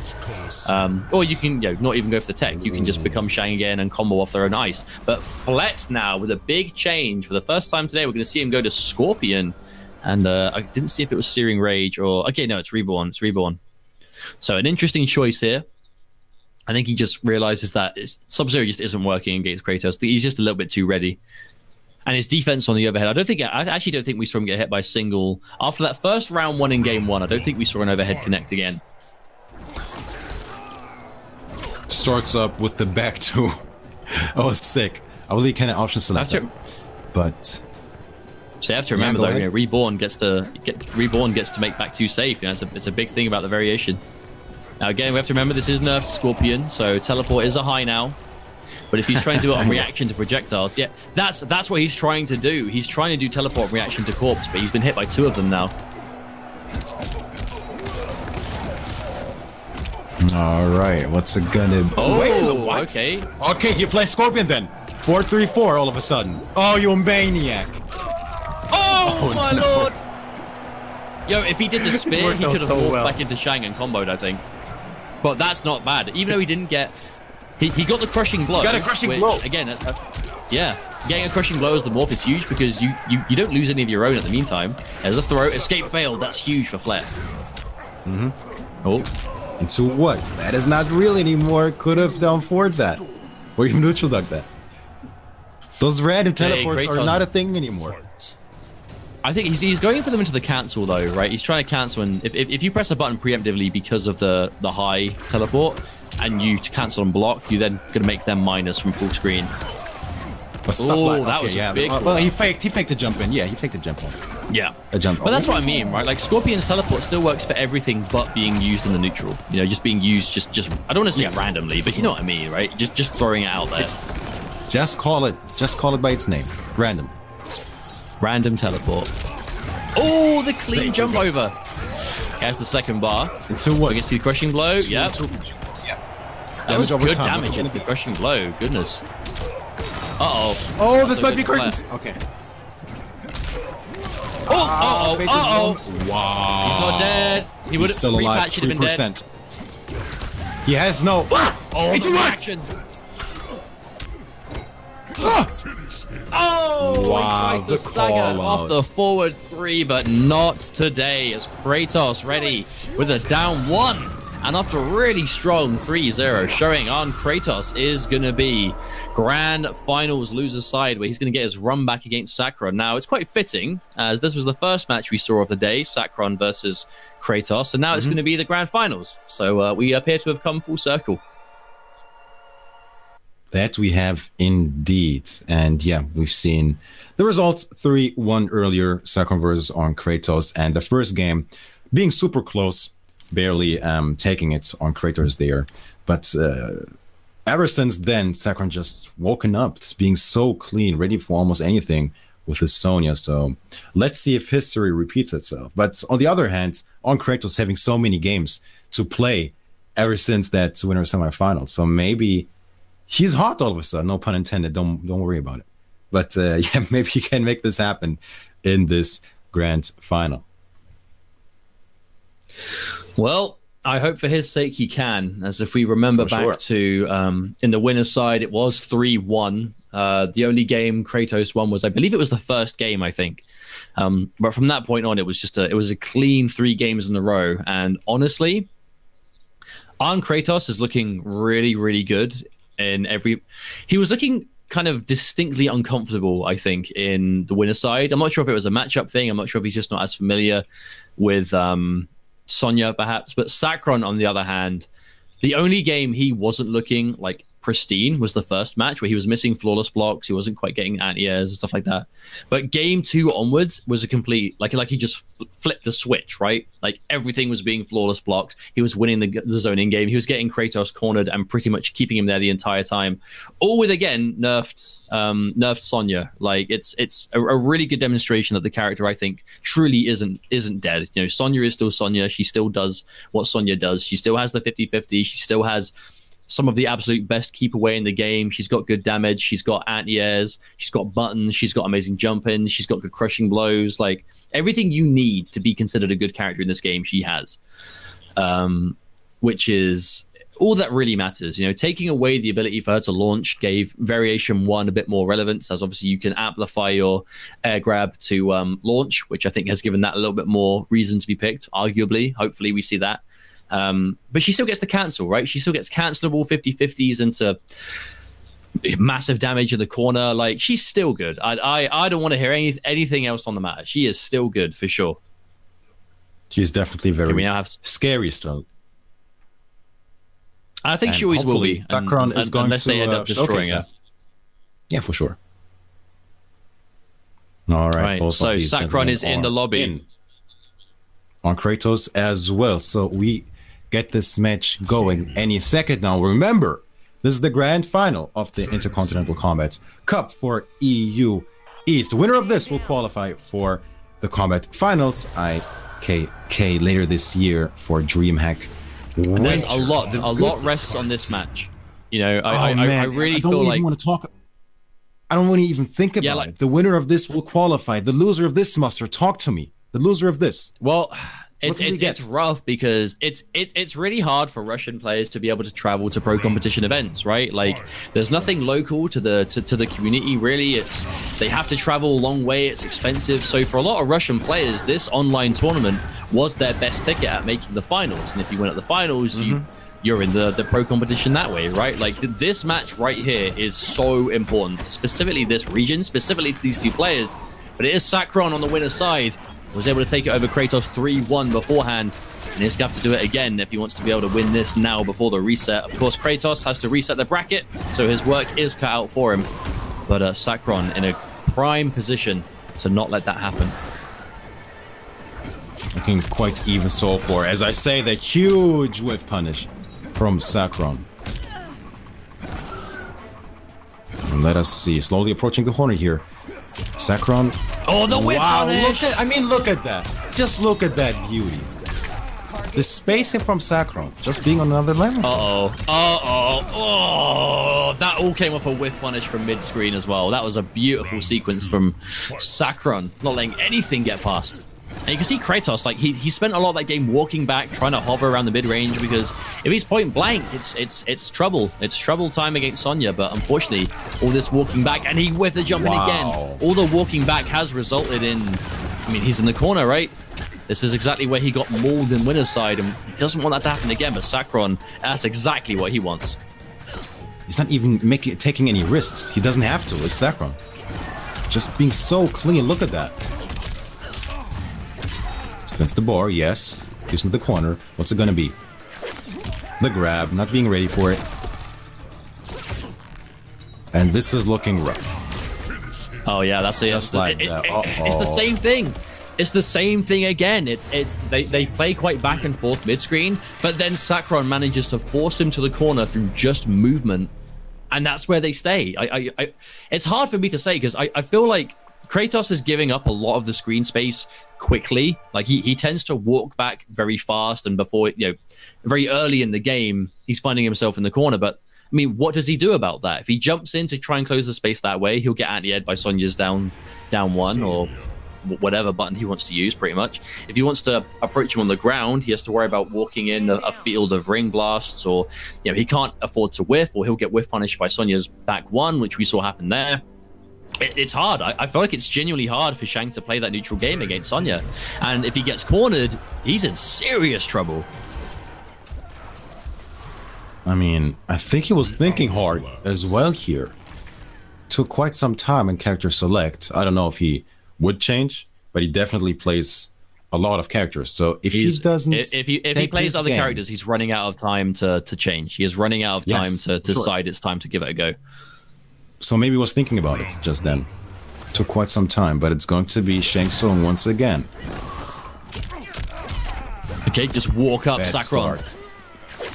Oh, and look at this. He is almost in the corner already. Yes. And here we go. Okay, nice interruption.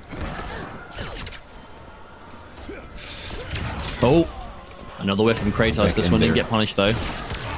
Now, even here, now Sakron doesn't need to worry about pushing him to the corner anymore, because at this health, you can straight up go for the zoning game. You can trade for days. You can just constantly chip him away. Oh, and again, the block. This is looking rough for Arm Kratos. Oh, my goodness. That did enough. Round 2, fight. This is a tough one. This is a tough one. And again, he's cornered. This is where things get dangerous. Gapless. Keeps himself safe. Okay, what can he do with this position? Almost has him in the corner. Oh, he can do a There's my answer, I guess. Punishable to flawless block. Did I just say punishable to flawless block? Goodness me. What am I doing? Don't worry about it. Anything goes at this point. It's grand final. It's grand final. Don't worry about it. Mid-screen. So now on Kratos needs to excel. Yeah, no, he needs to just not let it get away from the screen. But the problem is now he has the screen he wants. That is, I think that sealed the deal. I think that's pretty much can finalize what's going to happen here. As it's that poke. We're looking at chip damage. We're looking at a throw. We're looking at ring blast. Like, the options are plentiful for Sakron to take this. This is going to be a tough comeback if ever I've seen it. And Sakron tried to go for the forward dash to punish, and gets caught. Beats the breakaway, and that's 2 games up now. Sakron is 1 game away from winning this. This has been an absolute stomp for Sakron in this tournament. This has just been so dominant. He went. Go ahead. Sorry, I thought we got cut off. There's, in case those of you watching at home haven't realized, there's quite a delay between us listening to each other through the software we're streaming through. So we're not meaning to constantly talk over each other, I swear. But Sakron, he won winner's side 3-1. He beat he beat Kratos 3-1. He beat Flet 3-0, and now he is on the back of. I mean, they started this match like 5 minutes ago. It's only been like 5 minutes. This might be one of the fastest grand finals we've seen in a long time. That is true. And I'm not even sure if Sakron lost more than 30% in any of these rounds. Like, it's super dominant. It's looking grim. Looking grim for Arm Kratos, and did not decide to go with another character. Like I said, plays Liu Kang, Aaron Black, you name it. And yeah, tournament live. Betting is tournament live here on the Shang Tsung. Once again, the winner of this will qualify for the Interkontinental Kombat Finals later this year. the loser of this, even though he's second place, had to play 2 days of Mortal Kombat 11, gets nothing. Nothing. How most unfortunate. And that's probably the worst you can place as well as second, because you know you got the closest to it. But speaking of which, Kratos, much better start this time. He's gonna be able to get the jump kick, convert it into the ground eruption once more. This is what he needs to be able to establish, right? It's not only have the mid-screen distance. Have I spoken too soon? Okay, no, I have not. The wake-up jump is good. This is what Kratos needs. This is the first time he's been mid-screen with a life lead, and that's what it boils down to. Because in the last game, excuse me, we saw him get mid-screen space. He wasn't cornered, but he was always down like 50, 60% life, so it didn't matter. So finally getting at least on the board here is on Kratos. Can he make something happen here? Just zoning, just zoning. Oh, the grab is swift. No anti-air on the jump. Maybe that's the answer, just jump out. Looking grim. Oh, wait a minute. Baraka, the Tarkatan is in the background. Wait a minute. This is super even, Mustard. Super even. Wow, okay, no, you're saying that. There's actually a clear win for Kratos with the fatal blow. Oh my goodness! Oh, he actually caught I can't believe it! Oh, the little toe kick caught the roll. You hate to see it. Was that tech? Was that just very fortunate? That was sick. I mean, it was very deliberate. I'm not sure if it was specifically a back roll, but the fact remains it worked, and it has put Sakron on match point now, as he is taking this tournament dominantly. Can he do it 3-0? Can he do this while losing just one game, like one single match? In whole top 8 tournament points, Sakron from Russia. I mean, you know he's going to want this win, right? He did lose to Arn Kratos at the Russian tournament a couple of weeks ago, and hot off his success at Evo, did a new Sakron come back from Las Vegas? A new revitalized, confident Sakron? Oh, possibly with all he tried. We're getting. I think that was a flawless block attempt from Sakron there. Now this trade can't trade anymore.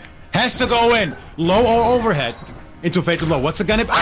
Oh, no way! No way! Oh, that's it! That's it! Wow. That's gonna be enough! That has to be it! For sure. He didn't even need the goodness. mix. Oh, An anti-air was the answer.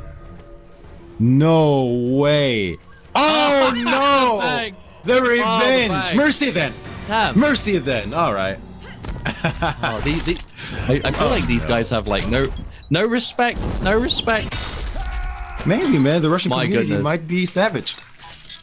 Hey, man. Hey, to be fair, if you win that dominant, you earn the right to do what you want. Sakron, oh my goodness, he hasn't been this dominant in this game so far. Like, has Evo been his turning point? Is that because he not only he had a really good job at Evo. We didn't see many of his stream games, but like he placed really well. He beat some truly amazing players in that tournament. Could this be that he came back from Evo with just a new refreshed confidence, outlook, something that has just clicked with him? Because we know Sakron is a good player, but this is dominance that we haven't seen from him in this game so far. And I am very, very, very excited to see what he does at the Interkontinental Kombat Finals, as he will now be joining Nevek and a Foxy Grandpa as our currently confirmed players. 3 down. We have spots for 5 more to go. So we are far from done with the Interkontinental Kombat series. But for now, we know there are at least 3. So we have Russia, Greece, and the United Kingdom, all guaranteed to be represented. But I'm impressed. I am super impressed with how Sakron played today. I mean, like I said, I'm not gonna toot my own horn, but I saw him as one of the favorites, and you were right. You were right.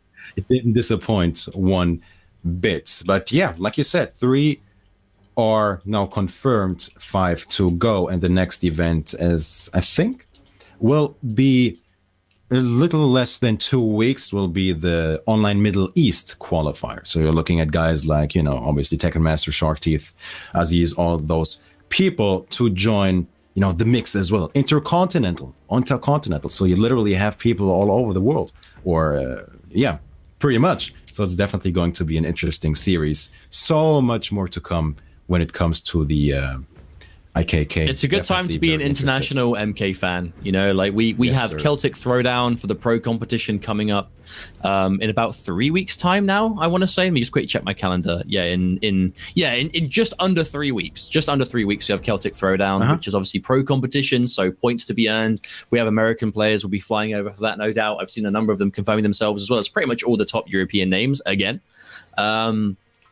But yeah, like it's nice to see international MK have so many opportunities, right? I speak as someone that's been, you know, and I'm sure you'll agree here, Mitsu, that as a European or international fan, you know, that there are not as many opportunities as you would see in other parts of the world. So it's really nice when these kind of things happen, where players do get the chance to compete that they don't normally get to compete, right? If they don't get to travel, they don't get to cross over the Atlantic Ocean and play all these pro competition events. So having these means to qualify, these means to compete and play and show that they are strong players too, is really, it means a lot to me, and I'm really happy to see it and to see the players really embracing these opportunities. So huge thanks to Warner Bros, NetherRealm, all the powers that be for making this happen. But yeah, I think that's pretty much it from us, Mitch. You got any final thoughts?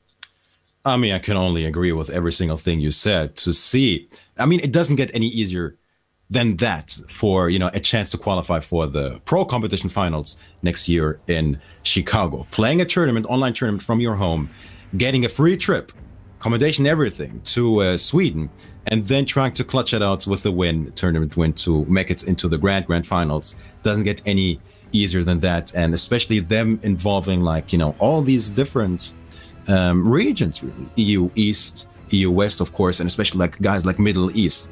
We've seen them, you know, almost demanding their support, and finally they got their very own official cup. And of course, the Australia-New Zealand scene as well. It's absolute beauty. It's almost like a celebration. The DreamHack finals will definitely be a celebration of international Mortal Kombat, and it's just a beauty to see. Absolutely. But on a personal note, it's been a huge pleasure, of course, Mustard, being my partner in crime, to do the thing with you. Was a lot of fun. So hey, likewise, dude. Always fun, yes. man. Thank you very much. I really hope those of you watching at home as well also had a lot of fun with us today. Thank you very much. I know there have been some issues here and there tech-wise, but I really appreciate you guys sticking with us and enjoying the show. Of course, one final time, huge congrats to Sacron for taking this, and we'll see him later in the Intercontinental Finals. But for now, that's it from us. We will see you guys in the pro competition at Celtic Throwdown. But for the online cups, we will see you in a few weeks' time for the Middle East online qualifier. So you guys take care of yourselves, enjoy some MK, and we'll see you guys next time. Later.